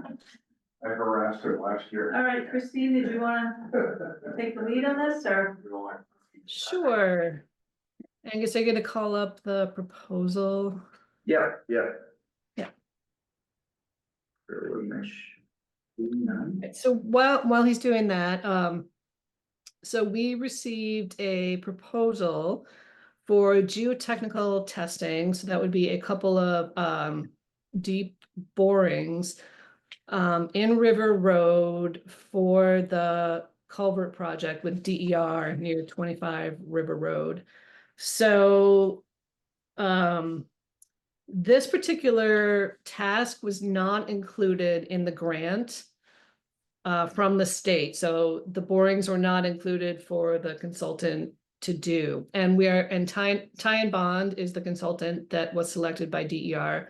that we are working with. And so far, they've been very responsive and seem to have a very wide range of experience in this type of work along riverfront, et cetera. So we are working also in Gloucester, or DER is working in Gloucester. That's the two projects for DER. So they had asked if anybody had funding in the municipality to do the geotech testing, then they could give us a proposal on what that might cost. So we said, sure, send us a proposal. And I think it was about 15 grand. So what we want to discuss tonight is, do we think it's reasonable for that to come out of the 40 grand that was allocated at the Springtown meeting for River Road additional studies and planning? And actually, in the article request form, we had called out things like such a survey or geotech or any sort of information gathering that we may need. So the question is, does the board feel that even though this is just for this DER culvert, if this is something that could be useful for River Road as a whole? And so we actually had a meeting today with, and Clay was on there, and Angus and Butch, with some of the engineers from Ty and Bond, and they said, well, the two locations that you see right here are specifically for the culvert. This typically happens early on in the design process so that you can get an understanding of kind of the structural stability of what's in the ground. So for instance, if they're putting in a large box culvert here, they need to know what kind of foundation they're putting in, whether it's like a closed bottom culvert or footings, or if they get what they were referring to squishy soils, you might have to look at pilings, and they said squishy soils would be like clay or organic material. So those are the kind of things you can find out early on in the process, so you can get your design on the right track and not have to come back and redo anything. And it can also help kind of rule out certain options. So we all know that near the field is where, it's one of the critical areas on River Road. And that's where the talk has been, oh, well, can we raise the road?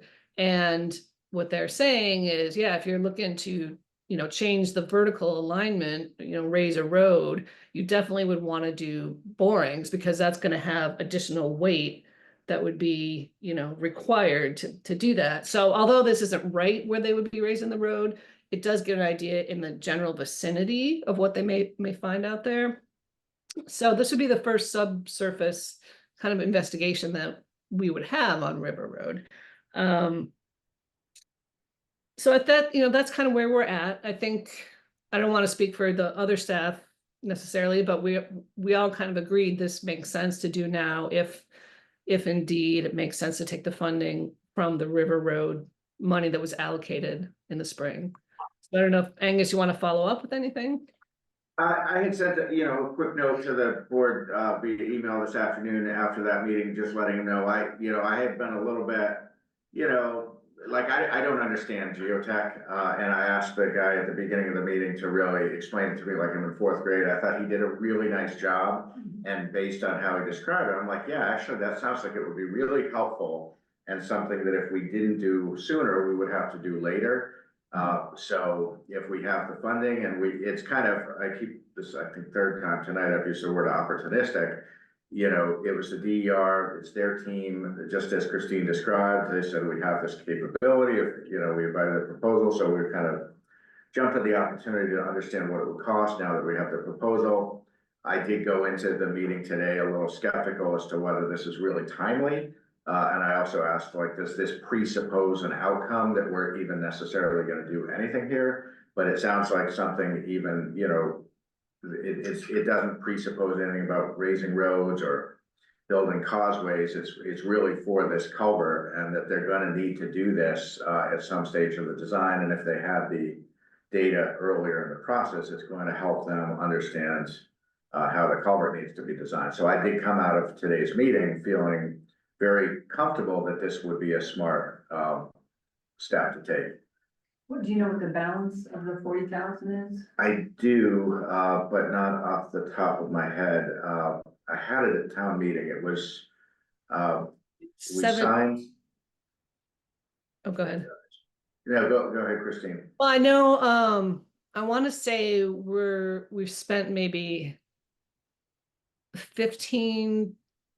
We obligated 15 to GEI, we haven't spent Right, anywhere and they near haven't that, spent it all but it's yet. under contract. Mhm. We obligated, what was the amount to MVPC for It the was like- heavy truck, like 2,000? Yeah, it was very low. Somewhere about 2,000. I had the number at town meeting because I thought someone would ask me that question and I didn't think to bring it to tonight's meeting, but I believe those were the only two obligations against that 40,000 Okay, and nothing else. and nothing else.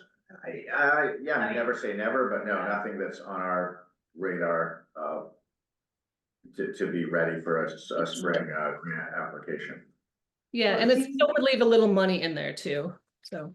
Yeah. I mean, it seems pretty obvious that we have to do something about that culvert. You know, in terms of flow restriction and everything at some point. But I don't know, Rick, what do you think about this? I think it's kind of no brainer that we're gonna do it. You know, it's necessary information and, you know, we have the opportunity to do it now, we have the funds to do it now. And Yeah, as part of this whole project, Right. there's some value to it. Right. Chris, you have any thoughts? I suppose, thought that this was the expectation to have that money. It wasn't targeted directly to anything. It would be what might the next steps be kind of money. Yeah. And this is definitely one of the next steps. So Right. it's a great. Yeah, I mean, this even came up in conversation. I'm not sure if it did in a board meeting, but when we were talking about, you know, with CCRC and conversation, including Christine and, you know, a number of people, one of the ideas that, or one of the potential purposes for the funding was specifically geotechnical work. So Christine, will the information from this be transferable to other parts of River Road, or is this specifically just for this culvert area? From, I would say this general area, you know, where you put, you know, where you do borings along the road is subject to the geotech engineers and geologists, because they can look at all sorts of data and kind of figure out where they need to be. But I think, for one, it would work in this general area, but two, I think we've already like gotten a lot of value out of just working with them and understanding, you know, kind of tapping into their knowledge and understanding the data that we need and how to kind of go forward with scoping as well. So I think there's a lot that's kind of helping us move things forward here. But just to add to that, to your question, Wendy, we did ask kind of that exact question of how much can you extrapolate, and they did caution, you really can't. It's indicative of what's there, but you know, they can't know that even 50 or 100 feet up the road that it's gonna be, you know, so it's good data, it's good to have good data, but it's not, you know, if there was a separate proposal in the future to look at it as maybe as part of the alternatives analysis, you know, something to do with that stretch of road along the farm, it wouldn't obviate the need to also do that kind of subsurface analysis there. That's good. Why are the borings so close to each other? I mean, are you gonna see much of a difference, a significant difference? I think it's They're on either either side of the ridge. culvert. Or the culvert. Yeah. I mean, it's I so- I can offer my opinion. If you were replacing the culvert, you basically have to cut out that entire section of road, you know, especially if you're putting in like a box culvert, which they probably would do. And so if they've got embankments, and where they're putting, the supports or whatever they need, you know, I don't know how big this thing would be, but, and they also just need to know if there's fill in there, et cetera. So I think it's just, it's probably standard practice on either side. Yeah, that's where the structural load would be. Right. Yeah, and actually the structural engineer, they said that they're working with, will be on site within the month, I think, to do just a visual inspection out there. So they'll have that done before the borings are done, actually, and anybody from the town, I'm sure, would be welcome to join them or kind of listen in. So it's all part of the bigger investigation of what's feasible out here. And Christine, how deep are the borings? I don't recall, seeing that. I think they said they might go down to 80 feet. And then I one, thought it was 40 feet. I think it was 40. and one yeah. was 40 feet for the first one and 20 for the second. oh, maybe Correct. that's what it was. I doubled it or halved it the wrong way. What was interesting today is they said they usually will do one fairly deep and make sure they do it, take their time and do it right. There's 2 engineers that are out there and that they look at, groundwater and how hard it is to drill down. They can tell kind of the strength of the soil. So they do like one very thorough one, and then the next one they might do it a little bit faster, but still try to get the information that they need. So I thought that was pretty interesting. So how long will the work take? I mean, I assume River Road is gonna be closed while this is going on.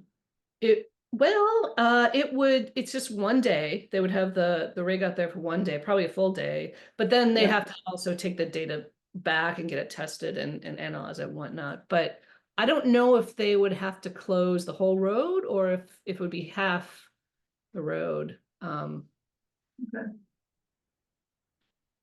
All right, any further questions or discussion?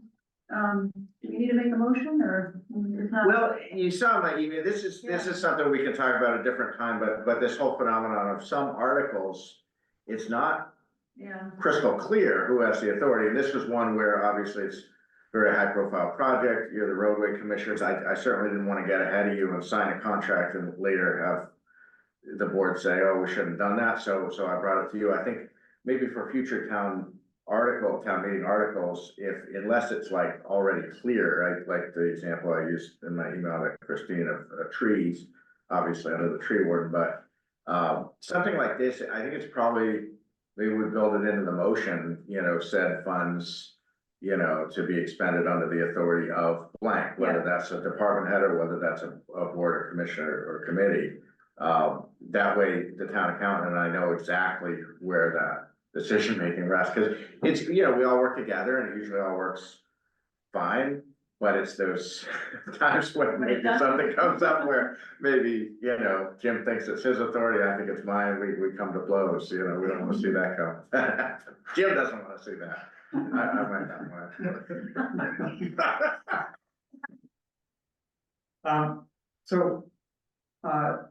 They quoted a fixed price of 15,000. I know we've been trending towards time and materials.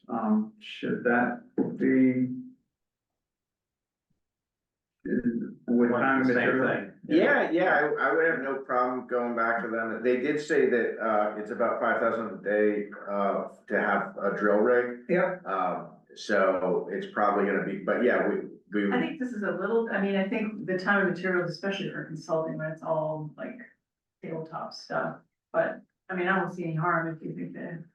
I don't think they balk at it if we just say, I think that would be fine. We can ask for, and then we can actually maybe see their hourly rates and how that plays in and. Yeah, That's actually, would be a good information possibly for future reference, yeah. Right. Because right now they are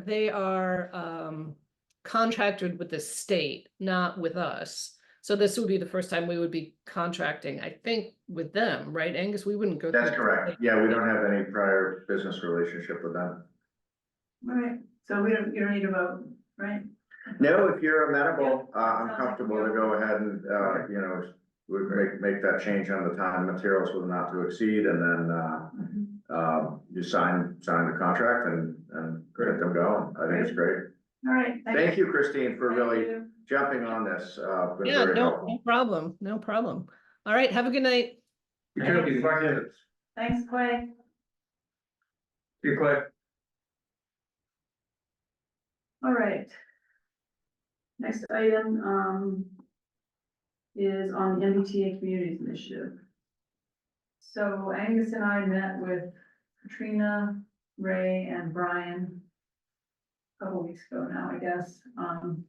I just talked about dusting off the This was soul. 9 days ago, Was it really? yeah. Yeah. It was a good meeting, just kind of refreshing where everybody stands. So what we came out of that with was, kind of a general framework that the select board and planning board would bring this forward together, so that we can all come to an agreement on how to move forward.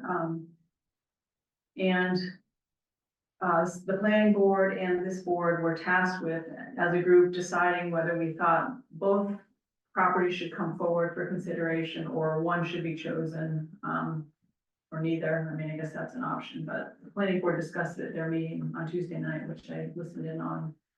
So just want to kind of get a general sense from you, how the select board feels about this, and then the next step would be a joint meeting with the planning board to, if we decide in fact that we want to go forward with one site, for the two boards to talk together about the pros and cons and hopefully come to a consensus. Unanimous would be great.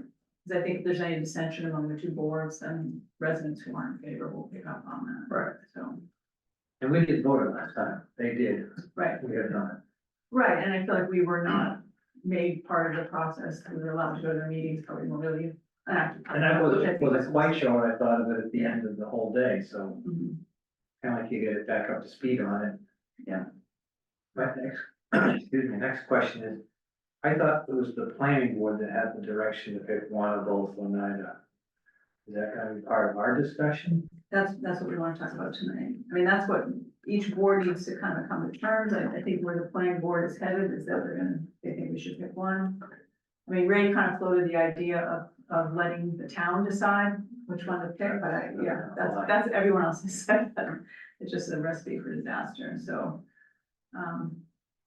I feel like, you know, instead of bringing two forward, which is more than the state requires, that we should pick one that we think is the least impact on the town, or, you know, the biggest benefit for the town. Well, especially if you brought two forward and they both got built up, then you're gonna have a lot more Exactly. surprises than Yeah, you would otherwise expect.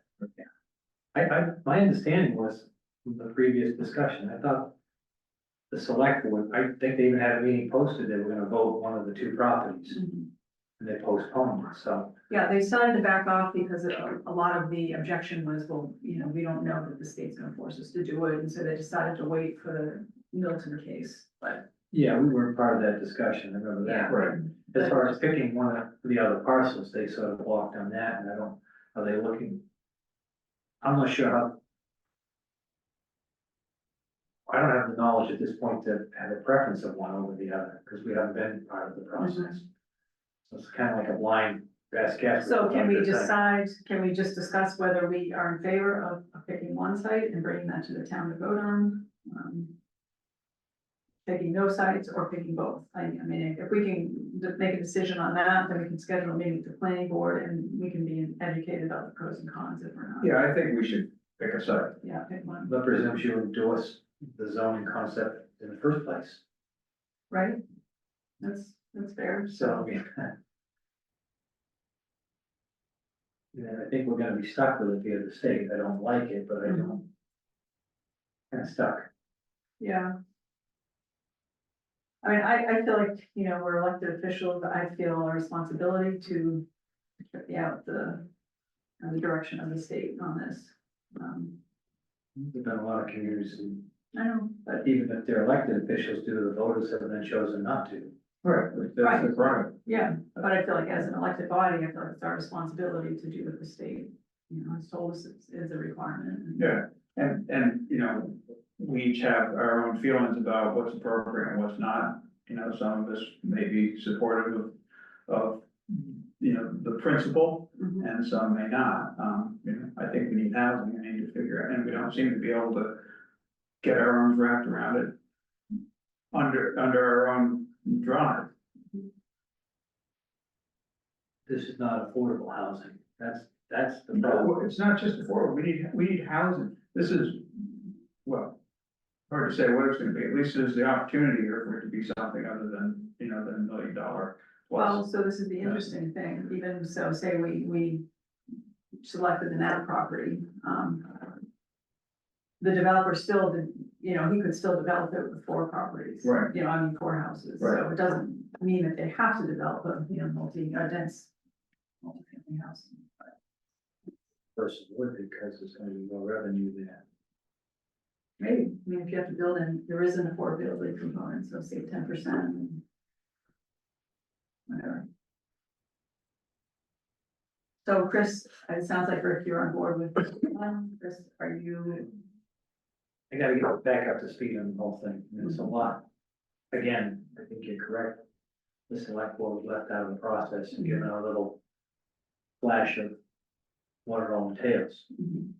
If we have to own this type of zoning from the state, as I recall from what I saw last time, it was okay. I mean, there's certain things I did not like, the height of the buildings, you know, that it totally doesn't fit West Newbury. Mhm. We didn't have a chance for any input on that, so I don't. So I think that the concept as presented, I don't think we're gonna be voting on that or changing that. I mean, that's. I think our mission here is to pick which site should be brought forward to the voters. I mean, we'd be going backwards to try to redo the design. Is that fair, Angus? I think it's fair, yeah. I mean, the Yeah. state has already reviewed it and offered comments, and so at this point to try to. They're kind of dropping around and say you own the, you know, the planning board. Yeah, and no, I that's not understand. fair, that's what. So you have to basically support something That you had no input on. that you might not support too, Right, right. right, just kind of disingenuous. Mhm. Even to sit there and say, forget the regulations, pick one side or the other, it's a default saying you're still endorsing it. Mhm. I'm kind of conflicted on the whole thing, and you know. You guys can still uphold me, I understand. Yeah, And I don't have a problem with it because I'm definitely kind of stuck on it. okay. Obviously, as Tony said at the outset, if we. You know, what happens, is what happens, but if we get town meeting and there's dissension. Either within the planning board or within the select board or between the 2 boards. Right. Then it makes it less likely to go forward.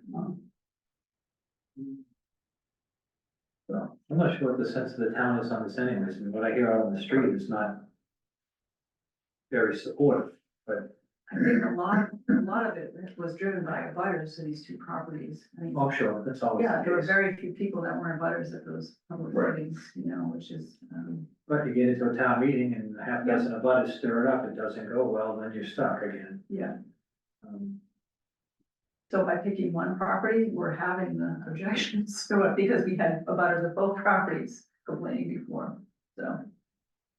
And I don't have the capability currently to assess which is the better property for them. Yeah, so if we tentatively scheduled a meeting with the planning board, was it December 10th, things? Yeah, So that would just be for the 2 boards, just for this topic. Because there's nothing else going on. I know. I also, and this is. Same topic, but not directly addressing the question, Mhm. in front of us right now, but, is there a possibility to incorporate? Seeing as we're rezoning, seeing as we would be rezoning, is it possible to include in that rezoning some component of it, being a form of commercial zoning? You mean mixed use? Yeah, I guess mixed use. I think there's a provision for that in there. Okay. Cause I'm just, you know, I'm sure there are some people who would be very supportive of having a, you know, cafe / Yeah, coffee that's a shop, good time. out by the street. You know, there'd be, you know, community benefit to that. Mhm. I feel like we're being squeezed into a position I'm not comfortable with. With the planning board or Yeah. with the state? No, the plan, well, both, but Yeah. the conversation we're having now is with the planning board, I mean, the whole process went on for so long. Mhm. We were very peripherally involved. And no input, and they're gonna say, here it is, you own it. I just have a problem with the process again, and Yeah. to own something that I'm not even fully educated on is a problem to me. So, Chris, when you say here it is, you own it, I don't think we're being asked to own it ourselves, the way I interpret it is we're being asked to say, yeah, we can go with what, you know, we find what you come up with to be acceptable. And or am I misinterpreting? or Well, I think misunderstanding? the whole bylaw, all the requirements about the types of structures, the roof pitch, all that stuff, that's all been decided by the consultant. Yeah, okay. Planning board, we had no role in it. I mean, as residents, we had every right to sit in on their meetings and make comments, but we weren't formally engaged. As a Yeah, board. okay. So I do think that's a fair. And I thought there was gonna be more of a rollout discussion at some point, and all of a sudden it was, bam, here it is. Right. I think a lot of residents would be shocked at the density, the Mhm. height of the buildings, the layout, they're all clustered pretty tight. I mean, I saw some of the. It's not what I would. I don't see how it fits to West Newbury. In any way, so. To all of a sudden say, okay. Here it is. Without really any significant input, and now having to own it. By either picking one parcel or the other. Mhm. And you're not sitting there saying, we agree with it, but when you pick one parcel or the other, then you are agreeing it by default. Right. You've kind of been backdoored on it, that just feels really awkward. I feel like on my part, we're making a decision in ignorance, and that's not. I can't even recite to you what most of their zoning policy is about at this point. I mean, first of all, the memory's faded. I had read some of it at the time, but there's a lot in there, but I didn't know that this was how the process was gonna go and then be presented to us, so. So what about if at this meeting, we asked the planning board, whether it's the planner or, you know, member of the planning board, to just like do a review of, you know, what the zoning bylaw entails, you know, I mean, it's a pretty lengthy document in terms of design requirements, but I think we could, you know, frame it that, you know, we weren't part of it and it's been a while, so, you know, just kind of refresh where we are. And then we could have a discussion about pros and cons from there, perhaps. And if you're not comfortable voting on it, Chris, or you don't, you know, you aren't in favor of it, then you should vote the way you feel. I'm honestly not sure if I'm in favor of it or not. Okay. Number one, we're gonna own something, I'm fairly sure the state's gonna mandate that we're gonna have to forget Milton. Right. You can see that's coming towards us. Would this have been my desired choice? I don't know. So I agree, a refresher and a little getting back up to speed would be a good start. And potentially a mea culpa. So don't expect too much. Okay. All right. So does that sound like a way to move forward? I know it's another meeting. Well, let's just check in December 10th. What time is the meeting? There's Seven. 7 or 7:30. Please tell me it's not gonna be a Zoom meeting. I told him, I'm not doing if it's Zoom, Chris will not come. Oh, no, I, Exclusive Zoom. I mean, yeah, if somebody's got a Zoom, I understand. Yeah. no, I said. And that's, I think that's a problem. No, Yeah, it's not what we're here to talk about now, but I think. right, I think especially All Zoom something, meetings is not right. yeah, something with conflict, you need to be able to look at somebody at the table, so. Yeah, so the reason to have this in the next 2 weeks is, we're just under a pretty tight time frame. There's gotta be a public hearing on the planning board side because it's a bylaw. You know, we gotta have it ready for the April town meeting, so. By the 10th, which is this proposed meeting, we'll also hopefully have the results of the economic analysis that the consultant did. We won't have the traffic study yet, though. But actually, on the traffic study, this is another reason why it would be helpful to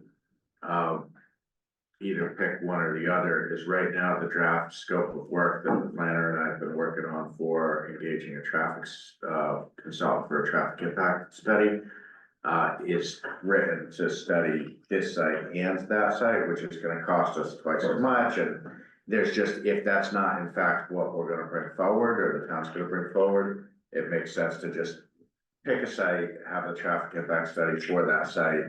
And so if we can get that pinned The down. traffic study is kind of my person, it's insignificant. Yeah, We saw, when I saw the numbers at the Route 113 thing, whether it's west to east to west, you're looking at 8 or 10,000 cars a day. So to put in 60 units, that's not changing the dynamics a whole lot. Correct. On a road that has plenty of capacity. Yeah. And ability to flow, so, you know, maybe you have a blinking, I don't know, what, it's gonna be very minor. I agree. I know everybody's, all the about is particular, oh, I'll never get out of my driveway, well, that's, you know, the reality of this. so that's why we feel like even though we all don't think there's an impact, we have to at least do it so that we can answer those questions. So I don't think it's critical that we have that information. No, that's what I'm saying, we don't need it by the 10th. But we need it. for the If you can public. get it down to agree with you, 1 or 2, save half the money, it's like, why? Yeah. All right, so I apologize, I just am not. don't. Well, yeah, there wasn't anything, so really tonight was on for discussion, and it, you know, there wasn't even anything in the packet, it was really just a brief view on the recent meeting, but Wendy's right, that between the public hearing requirement that's, you know, gonna need to happen before the April town meeting, you know, once we hit January, like, it's gonna be off like a rocket, and so we wanna make sure we have a. But this is gonna be a huge issue to the town, both, economically, politically, every which way you look at it, and I just feel like it's just been. I didn't even know reading the agenda tonight that this was what's getting dropped on us. Again, it's almost impossible to unwind the process at this point because of what they got into it. But I sort of have to know a little more about it to fully endorse it. Yeah, and you're not, you know, the intent tonight wasn't to get into whether you endorse it or not, it's really, do you want to, you know, be part of that? Does a decision want to be made as to one side or the other? Because when we met with Ray and Brian last week, you know, there was still the prospect of bringing forward both sites and then picking in the, you know, at or even after the public hearing. I felt, Wendy felt, I think most everyone felt like, for a lot of reasons, practical, political, whatever, picking a site and putting all your eggs in that basket is I think gonna be the better route. And I think the idea of having the two boards meet together is really to make sure that the select board is part of that decision-making process to the extent you want to be. But as far as the flow of the process in my head, once you decide you're picking one of the two sites, you've endorsed the concept. You gotta endorse the concept first. And again, the pressure from the state, you pretty much are gonna have to go with it. And then you've gotta decide what the design standards are, which has already been done for us, and that's where I guess it gets sticky for me. Okay, so if we're in that meeting and, I mean, we can always decide that we're not ready to vote and we can take it up again on our own, but, I just thought it would be a good opportunity to hear what the planning board has to say since they've. Oh, I think that, definitely the best way to start. Yeah. And we'll allow time at the beginning for you to voice your displeasure. How's that? See, again, you sort of have to get up to speed on it first. Absolutely. All right. Anything else on that? You know, time, anything? 7:00. Yeah, I would just note that obviously we have a you know, very new town planner, so she's been, she had, you know, worked with this policy in a prior community in Middleton, but, she's been getting up to speed on the details of what was proposed here. She's, watched the, videos for the public hearings that were held, and, one thing she's working on actively right now is taking that FAQ document that Sue Brown had put together last spring and updating it and kind of retooling it, so we'll have some materials to look at on the 10th. All right. Next item is request authorized to submit a letter to the Republican Town Committee regarding a recent vacancy. John, you wanna speak to this? Yeah, so, the Republican representative on our board of registrars, Cheryl Grant, her family has sold their home and they'll be moving out officially as of tomorrow. So that's when her resignation takes place. long story short, we need to have a Republican on our board of registrars. So, the way state law lays it out is that we have to send a request to the Republican Town Committee in West Newbury. They have 45 days to respond. If they do not respond, then it's up to us to appoint, to you rather, to appoint. If they do get back to us, it's a list of 3 names. Those are the 3 names that you get to choose from. Oh, okay. We've not had to do this before, right? I don't. Technically, you've had to do it before. Whether or not you did it is a different question. Well, she's been, I assume she's been the representative on the Yes. registrars for some period of time. Yes. So we only have to do it. So when you say we, this board Yes. has not ever, and none of us have had. Yeah, and it's usually when there's a vacancy. Most town committees don't have objection to leaving the current member on. And that's more of just a, do you have any, I informally, I talk to the chairs and I say, do you guys have any objection with them being renominated? They're willing to serve, and there's no objection. All right. Renominated, but we've never made the choice.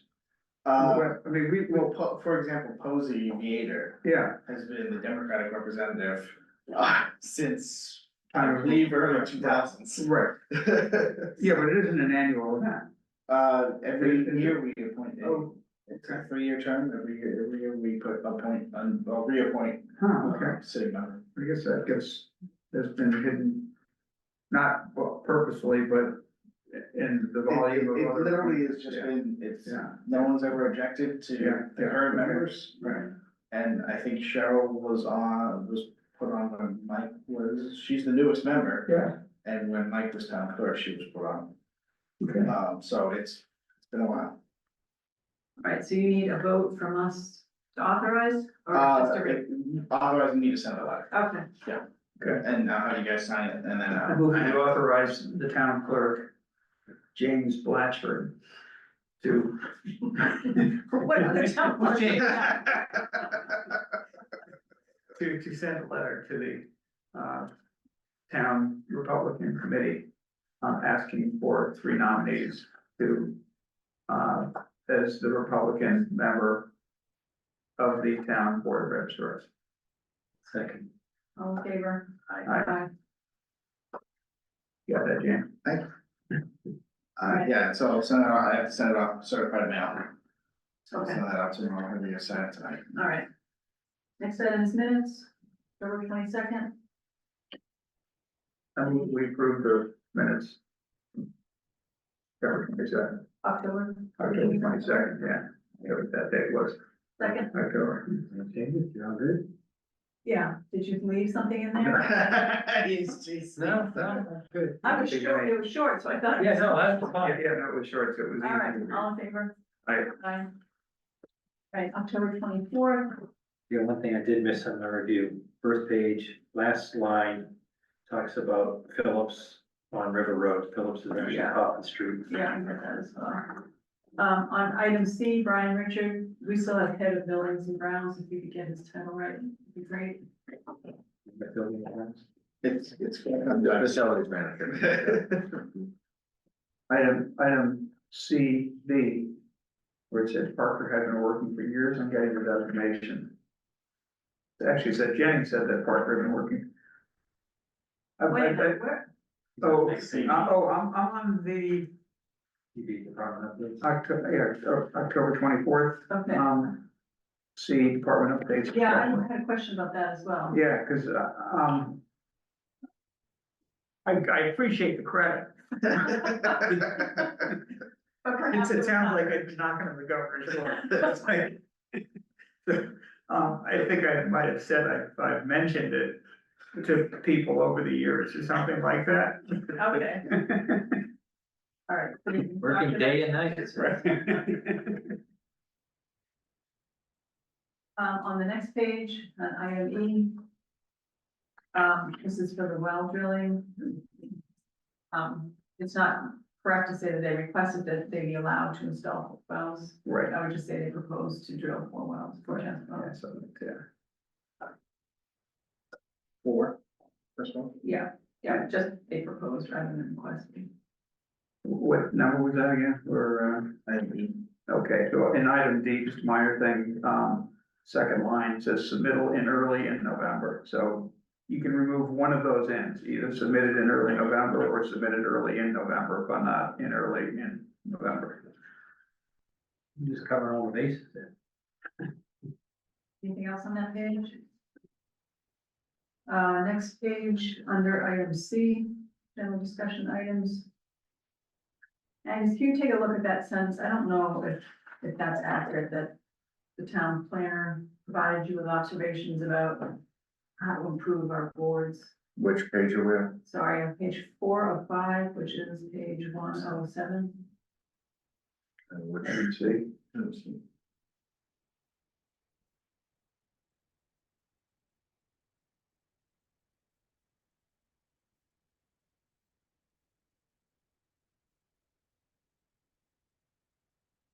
oh, no, that wasn't the town planner.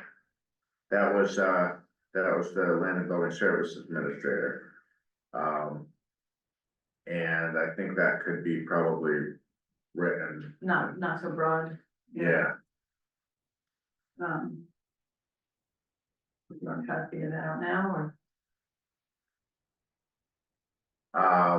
No, I think this was- not on the fly. Yeah, I think that was specifically on one board, right? Yeah, Right. Okay, if you could just take a look at that. and Okay. correct that. All right, anything else on that one? Nope. Chris, did I miss anything? All right, No hidden nuggets in there? You're not gonna tell me, I thought they were, I said, You're not next time, You're not gonna tell us where they are? I'm gonna have to highlight them on my Years phone. from now, people are gonna be, what were those people?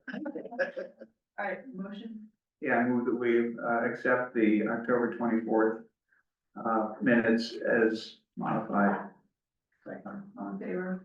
Aye. Aye. All right, November 4th. We are right on top of these minutes. Anything on page 1? Page 2? I just have one question on page 2, under action items D. The third line down where it says he noted that completing the merger, I'm not sure who he is. Because there'd been no individual, unless it was noted provided by Lang Glenn. Oh, Yeah. okay, I'm sorry, all right, so it was President. Lang Glenn, my apologies. They probably should Yeah, say okay. he's the president more than it, Yeah. it just says. Yeah. Yeah. Good point.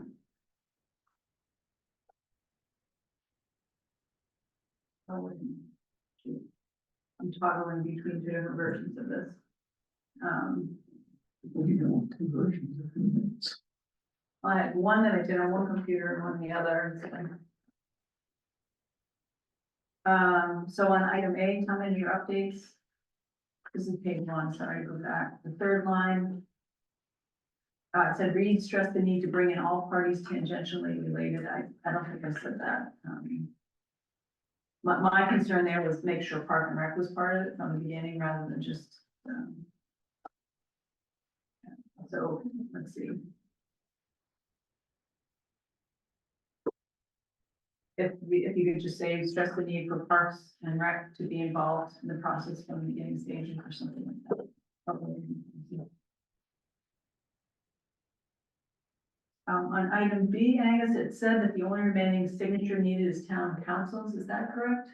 On the contract? Yeah, Yeah, okay, yeah, he had reviewed it and approved it as the form, but there was certain, bonds, or like performance bonds and retained documents that he wanted to make sure he had in hand before signing it, so he was the last signature on the construction contract. and item C, I don't know if Max did this to be funny, but the select board will be the driver on policy directions. There's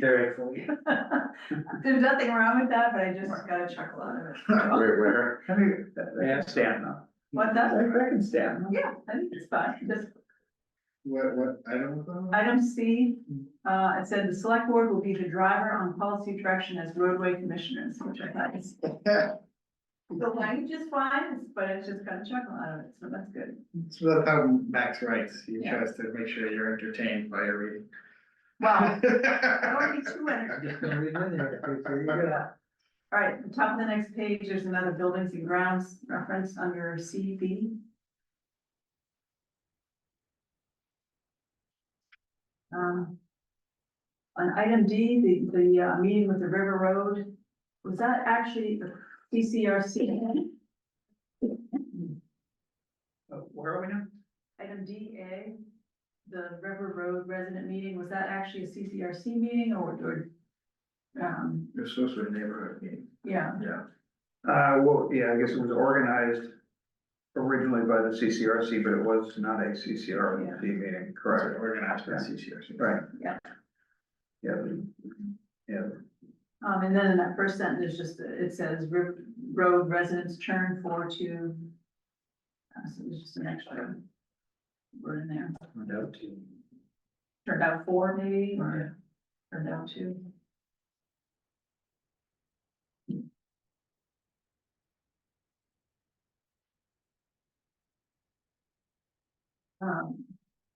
In the PFAS discussion, the last sentence, this is item EC. I would just say that the board requested that the quote, we didn't ask him to pursue no PFAS, we just asked him to clean up the quote, so. Right, isn't that what that refers to? It's also, it should be a capital S on PFAS.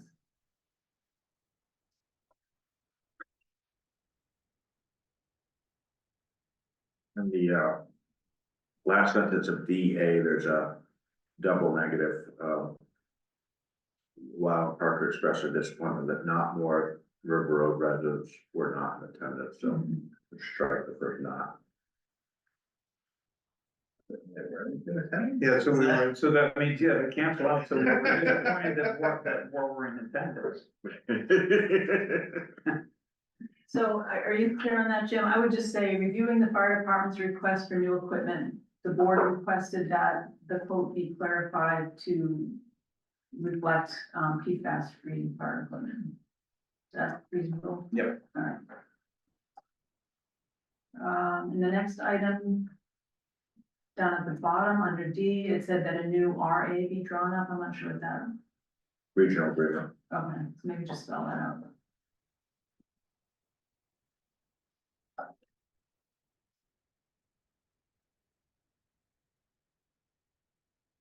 Item E, third sentence, I think it should be this lead, not lead. The report dropping out. I think it's actually correct, but LED is more. So how would you pronounce that lead? You would, yeah. It can be pronounced either way. Yeah.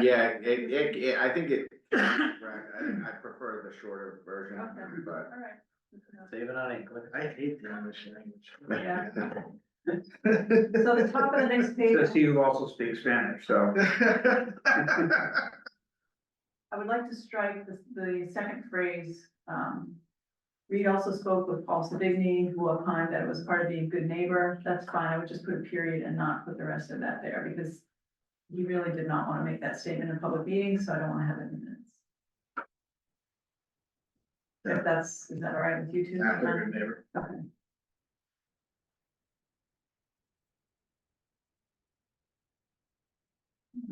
Item F. This is about the drilling. It says, whether to move ahead, to which Wild pointed out that the drilling had to be done regardless. Is that accurate, Chris?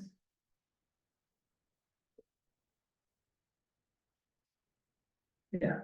I don't think I said it, that raised doubts about whether we should do it. It's just a factor that had to be considered. So, right? And we said we have to consider if the drilling's still gonna get done. So Right. Yeah. That's why I rolled in the 10 grand. Yeah, but it just seems, like that didn't mean that we were not gonna do it anymore. No. I would just strike that sentence. Starting with second. The one that's raised some questions. The second sentence. Yeah, I don't think. The repoint out of the access point to the site in question was still not determined. The only major hurdle will be the crossing of wetlands and streams. That makes sense. Yeah.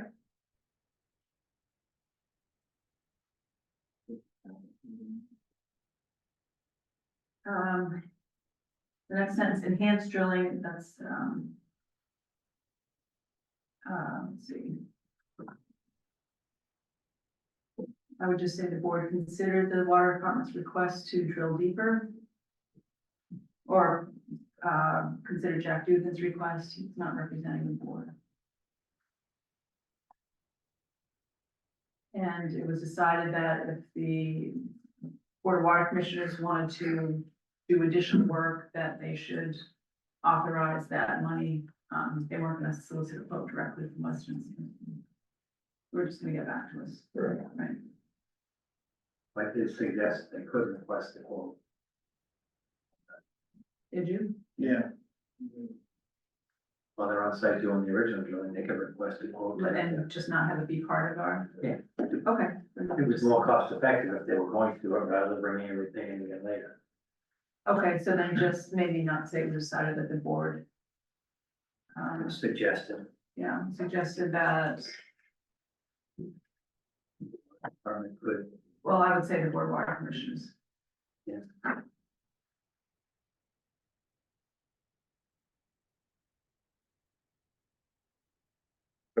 Suggested the Board of Water Commissioners could solicit a quote from Weston Sampson Yeah. in this work if they chose to do it. Yeah. Something along those lines. Yeah. All right, on the water indirect cost FA. Angus presented the memo he'd written, and he also presented or talked about the other methods.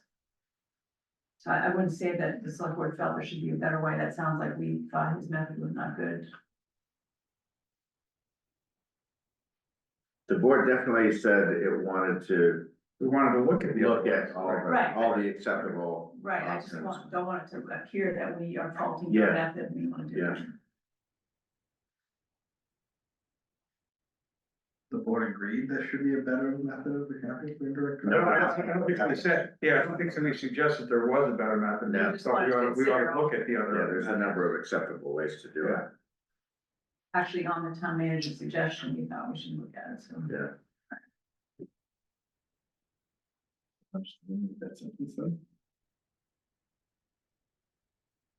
No, I think it should be the select board expressed interest in, considering all allowable methods for accounting for indirect costs.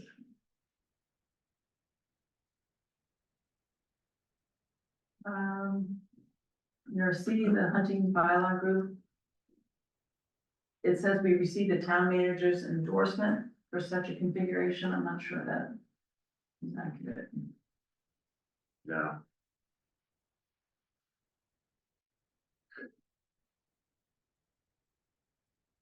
Yeah, I'd just strike that whole Yeah. clause. And then finally, on item D, the vacation policy, extensions to October 31st are in the policy, right? So it's not correct to say we only approve extensions till. I would say going forward, they would not consider any extensions past October 31st. That's D. Yeah.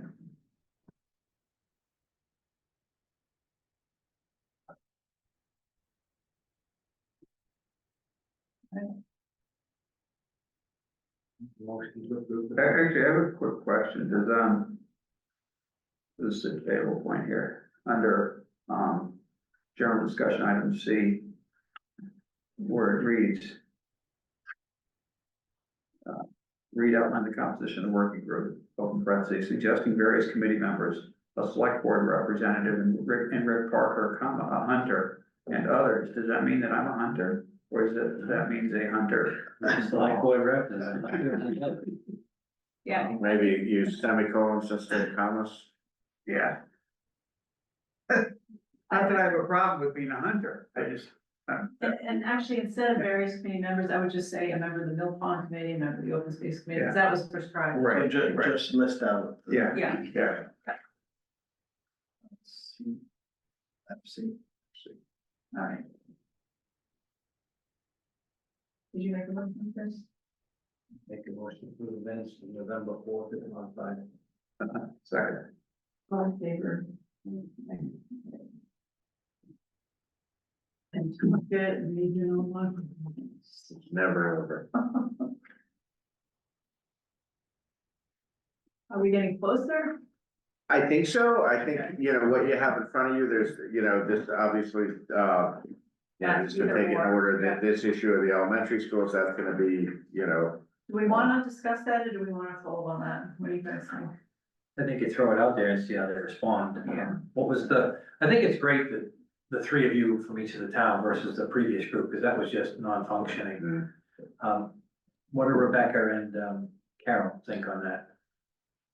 Do they have I think they fully understand the intent, and they fully understand that there's no, you know, Areas. expectation to like, that's gonna be proposed, and that the intent is just to remove a procedural impediment to potentially consider something in the future. But I think there's a perception in their communities of like really what's behind this, so,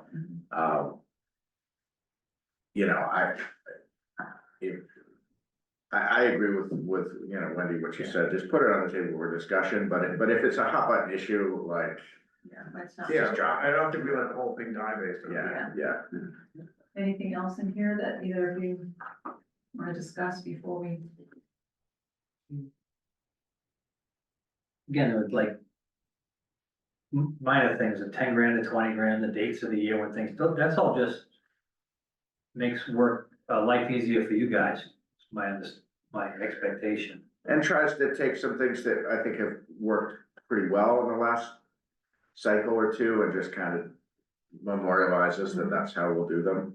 Again, regional finance committee comes back again, it's approved. Which I don't think there was any opposition to that last time, and then the rest of it is just formatting a select board, a selectman, the select board, like that. Yeah, some of the questions that we'd had on some of these other sections, you know, we had a really good meeting last Tuesday with Justin and Suzanne Wallace, and you can see, you know, we took out those languages after, you know, they just really were either not possible or not feasible or not practical. All the requirements that have them that jump through and everything, and then also with one of the ways they determine student enrollment, you go back to the state model. Yeah, we keep it simple. Well, again, I wonder what the objective on the others was, I don't understand, other than I don't think it was favorable. I expect it, but I won't. Yeah. So I think we can expect next Tuesday that these items will probably be brought up, but they've been looked at and. Okay. Well, thank you for taking the lead on this, Angus. Someone might do it. Yeah. Well, thank you for doing it nonetheless. Now, isn't there an anticipation it's gonna be voted on? I thought the agenda. That's the goal, yeah, that's the goal, is to get the three boards. And yeah, that's the goal. Because And by the way, the school committee's there too, because after the select boards, the school committee has to approve it too, don't they? no, they don't, they're not a signatory of the regional agreement. Because it used to go to the school committee. No, DESI, we would send it to. If it comes out, next week, we would send it to DESI, make sure they don't have any, you know, legal objections to it. And that goes to town meeting. But then it would go to town meeting, yeah. Maybe it's been a courtesy in the past. It used to go to school committee and get modified. Another reason. Okay. Yeah, this is our chance to give them some rules. Good luck. All right. We've done FB, FC, notice of intent to remove property from chapter 61A. So, Angus, do you send a formal request to boards and committees? Yes, yeah, Okay, all right. it's an email, but yes, Yeah. a formal request, and then we got confirmation back from everybody who's required to receive notice that they did in fact receive it. So the process is officially underway. Obviously, tonight's meeting here with the board is not to get into, you know, do you want to move forward or not? That's something under the protocol for this. You know, you'll set a date for that once you feel everyone's been given an opportunity to either provide their input or to let you know that they intend to provide input. So I have a question on 61A in general. If our owner elects not to renew their status, then there's no right of first refusal. Is that right? That's what I was told. Because there's the parcel that's currently before the planning board that's listed as 61A, but the planner said that because they didn't renew for FY 25, that they're not subject to right of first refusal. I don't know that. Yeah, I thought it went back so many years. Yeah, I thought there'd still be a rollback. yeah, so, but with that wouldn't include right of first refusal. I would That think was- it would, any Okay. change of use. Yeah, I wasn't aware that that was part of This is- chapter lands. This is zero middle. Yeah, yeah. I don't know, who would Yeah. look at that? That'd be assessing, Okay. yeah. Right. That's it. Thank you for bringing that to my attention. Yeah. I was aware of the proposal. I was not aware that it was chapter land. According to my map, anyway. Same with what I saw online too. Yeah, but I mean, it makes sense that it would have been because it was owned by Thurlows and was, you know, probably operated effectively, essentially as part of Cherry Hill at one point. Well, but it could be a strategy for people to be able to sell without having to go to the town.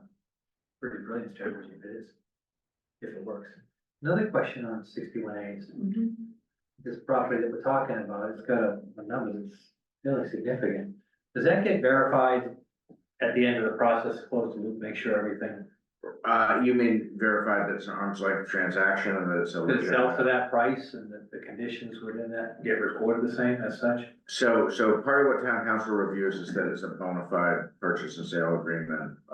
If the town wants to go forward or to consider it, part of what's required is to do an appraisal. Which I think would bear out whether that's a valid number. It seems like a very high number of those parcels, and is my, Yeah, with the utility lines. and, okay, so mine is Kelly's to the left, to the right is the White House that bought the land from Kelly and built that house with the beautiful view of the power lines. And so now you'd be having one house behind and one house further, it's $330,000 a lot, just under power lines, just seems, Seems like one. yeah. And it's reported they're gonna, Under power lines. huh? Can't do much under power lines. I don't know, anyway, back in Westford, there was a significant development. I remember I was like so skeptical, but land was so tight and it was a high-end, fairly high-end development where the access was under high voltage power lines. We looked at properties once and you start doing the research, you wouldn't buy there, but that's not here nor there. Yeah. It's discussion.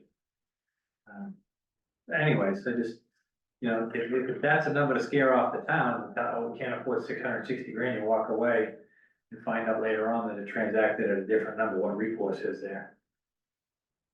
Well, they have to have an appraisal, right? There you go, we would.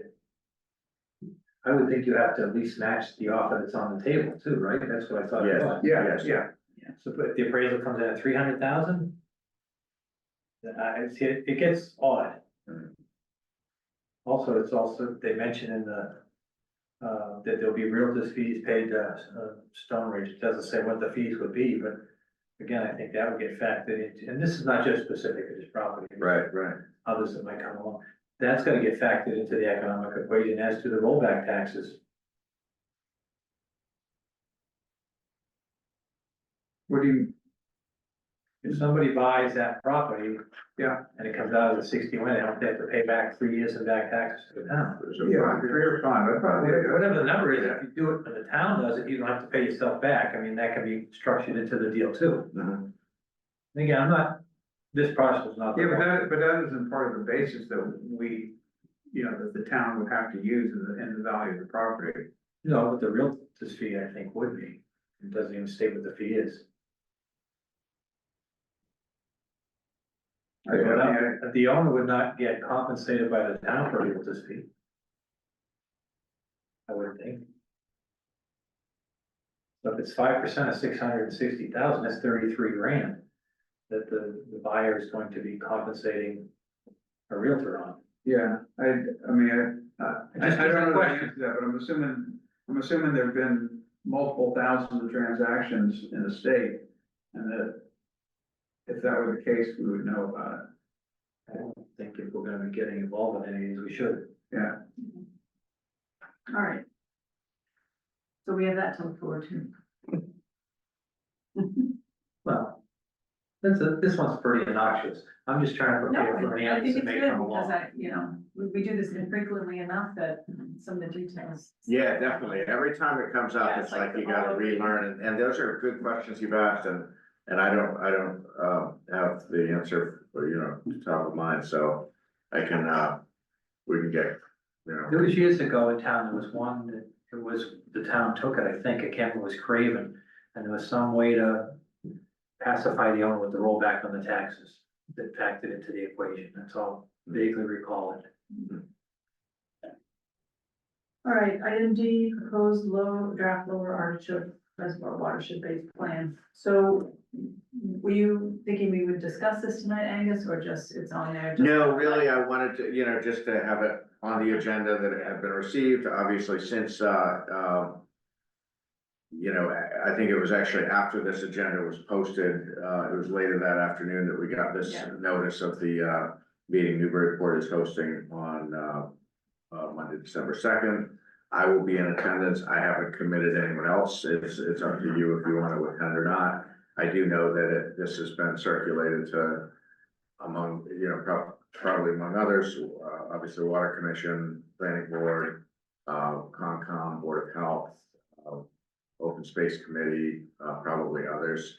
And it was discussed just briefly yesterday morning at our land use huddle. And I did, you know, encourage everyone, all the staff who were there who have a board, you know, to share it. And, There's I know that Concom is gonna be submitting some comments, Mhm. and it's on tonight's Open Space Committee agenda to look at it. And obviously, Planning board discussed it. Water as well. Commission submitted some comments, so we'll put all of that together for December 5th meeting. Okay, there's some technical questions that I have that I'm just concerned that, you know, we comment on the 5th, is any of that really gonna be incorporated, you know? Yeah, I don't know. It's an amazing short time frame to drop the documents. Yeah, so I just wanna share the planning board discuss this in detail, and their consensus was that we should respectfully decline to comment, both on a process matter, you know, not being, you know, given the opportunity to comment as the process went along, and also just from all the water related issues. And does this signify that we're, you know, giving up any of our bargaining rights, you know, in terms of the pipeline as well as the, You are, and Yeah, so so- much of this document is incumbent on West Newbury buying into what they're telling you here. yeah, so I wanted to pass that along. I don't know if that's. I think it's a kind of- good approach. Again, once you start making certain comments, Then by that applies. default on the rest of the document, so. So actually, doesn't it say specifically that it's not an actionable document? Or an enforceable document? Yeah, but So- you give the perception that you've been engaged and you're part of it by commenting, you know, which you really haven't. Very similar to what we were just talking I about a guess few it minutes is, ago. yeah. So, I mean, we don't have to discuss that tonight, but I just wanted to share that. I mean, unfortunately, since I was there, they didn't do written, they just, you know, think I'm gonna carry their water vacuum, so. But they did point out some of the technical things that I also noticed, like the largest impact of phosphorus is from forest land, which I don't think that's right. I think there's a mistake in the, you know, the constants that they used in there. They also identified the water parcel as one of the places to put BMPs, which, I mean, I don't understand that. So instead of looking at their developments on the reservoir, they chose the water parcel, Society of St. John's parcel, that it's all open space. Right. So there's something not right in the technical part of that document. So what's the conclusion? If the forests are the largest source of phosphorus, we need to cut down the forest? I don't know. I mean, like by far, like 350 pounds or something, you know, compared to industry was 0, I guess, because there's no industry maybe. But yeah, so I feel like there's a lot of content that needs some consideration, so. Because we're gonna have to have the process, and this is they can't just drop it on you without starting you at some point in the process, getting up to speed, educating you, and then having you buy in. So that's, I agree with the planning board to even start in on it is difficult process. So, but if we were to take that stance, I think it's a little, you know, to have asked all the other boards for input and then to take it all and then say, well, we don't want to comment. Well, I think not no comment, I think you're right back to Newburyport, say, if we don't have enough time to assess this, we would appreciate engagement in the process, so we can hear what you have to say, and then at that point, in an appropriate time frame, we will give our edits and comments. It's not a no, we're not going to, it's just it's an inappropriate time frame to address a significant document.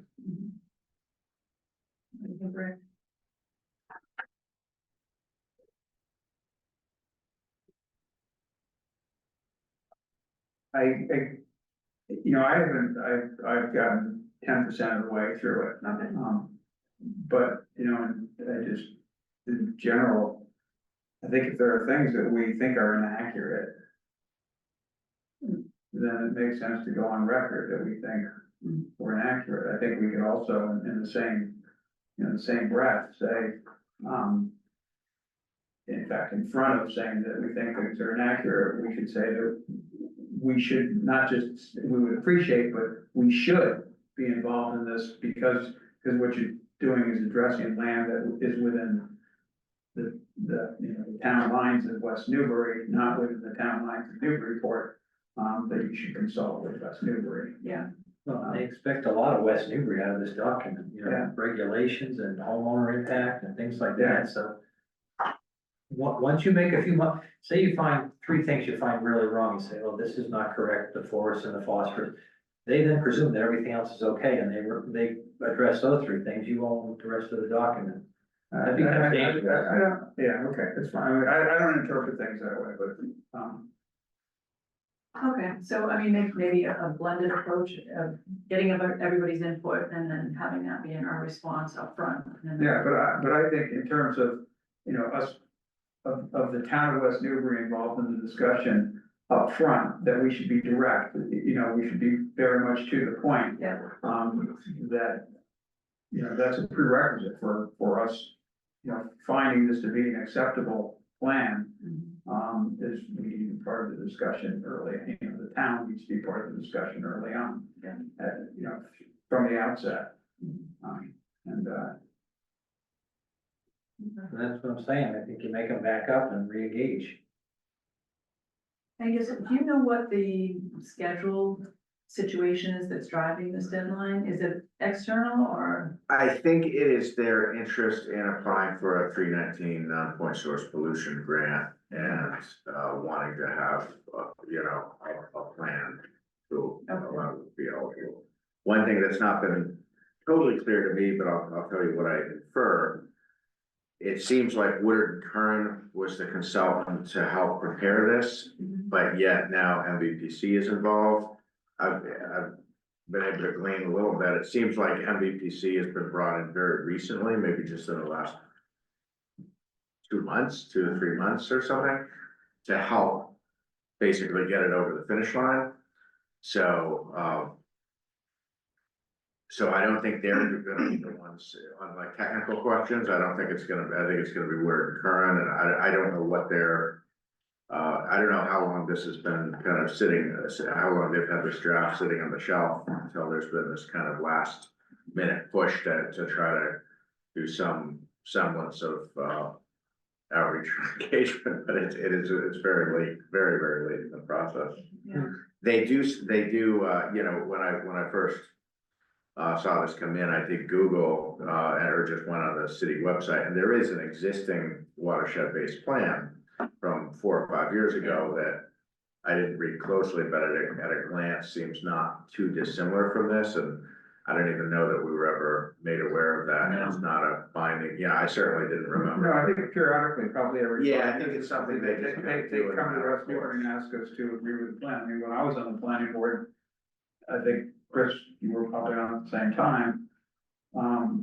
You know, they came to us with a plan, and it was probably the same document, you know, over 20 years, 25 years ago now. I don't recall the details, but, And then you don't. But look at the executive summary, I mean, I started at the beginning, I read some of it, my eyes glazed over, I took what I could, you get to the executive summary. This plan hinges on a lot of process they expect done in West Newbury, forget what they wanna do to homeowners and their properties, which is one thing. Coordinate with West Newbury regarding potential groundwater sources off Gold Place. coordinate with West Newbury to establish surface, protection, water protection bylaws. Then the other ones actually want you to pull Molten Street and Indian Hill roads away from the reservoirs. It's in the document. So roadway improvements on page E3. So you buy into this document, say, okay, phosphorus doesn't come from the forest, well then it's kind of by default, you're agreeing to these other things. So, well, if you just want a fun read, read the executive summary. All right. Tegan Law, That's not, okay, that's not this. that's not it, what is No, that? That's- that's the That's other one. an existing, that's an appendix to this, Yeah. but that's been completed for many, many years. So 'cause we that's- got surface water protection bylaw form? No, That was their my- recommendation. Okay, so Right. tell them this, no. That was the recommendation in an older version. Yeah. the That was time not frame. accommodated. No. Okay. Yeah. Cause I'm looking at that going, this is nuts. Yeah, no, that tie and bond is, that's been, that's I think many years old, Okay. yeah.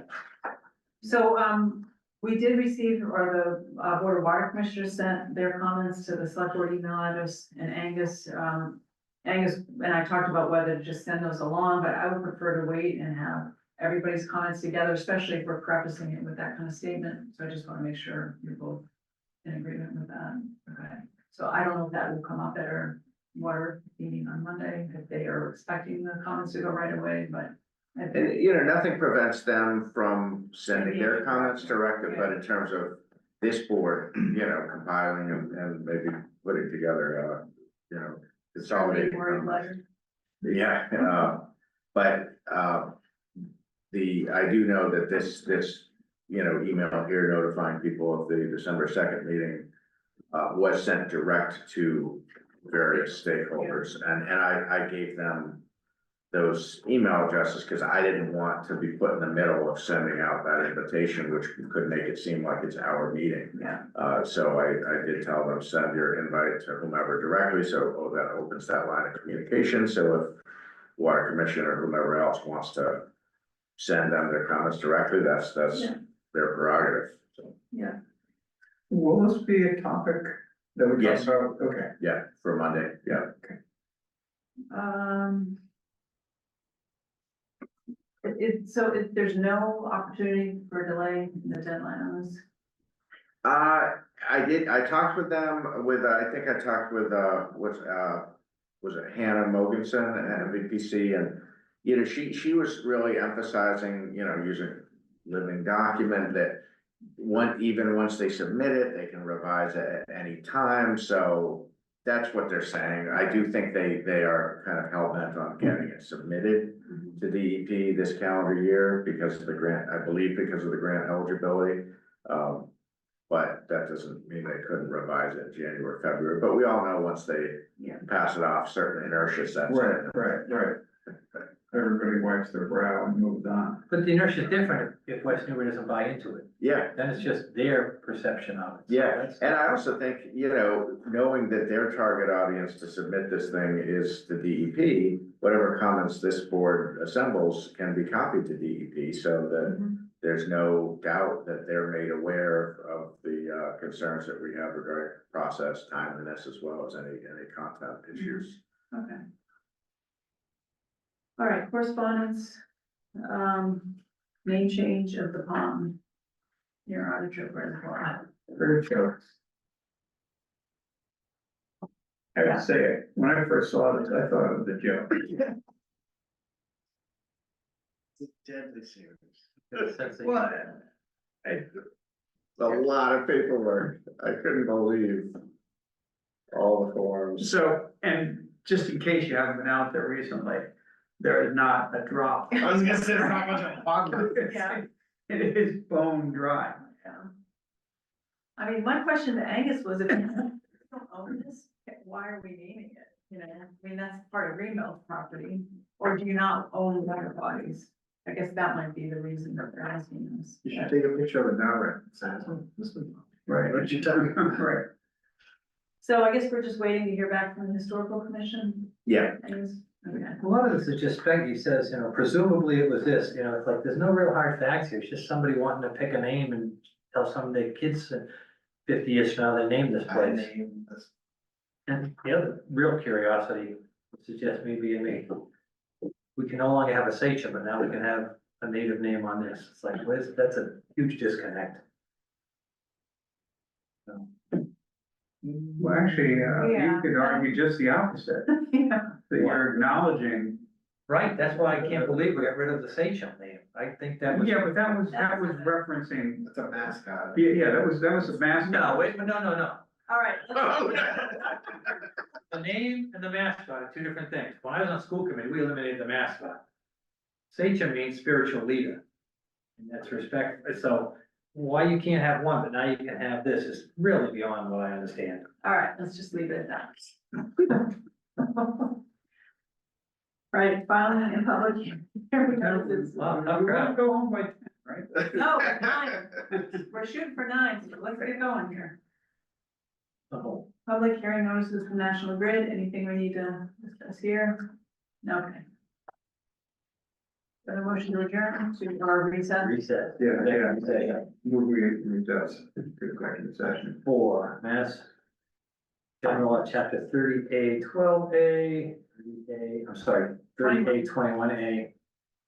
21A, 2, 3, 6, and 2, 7. 3, 6, and 7. Sorry. All in favor? Aye.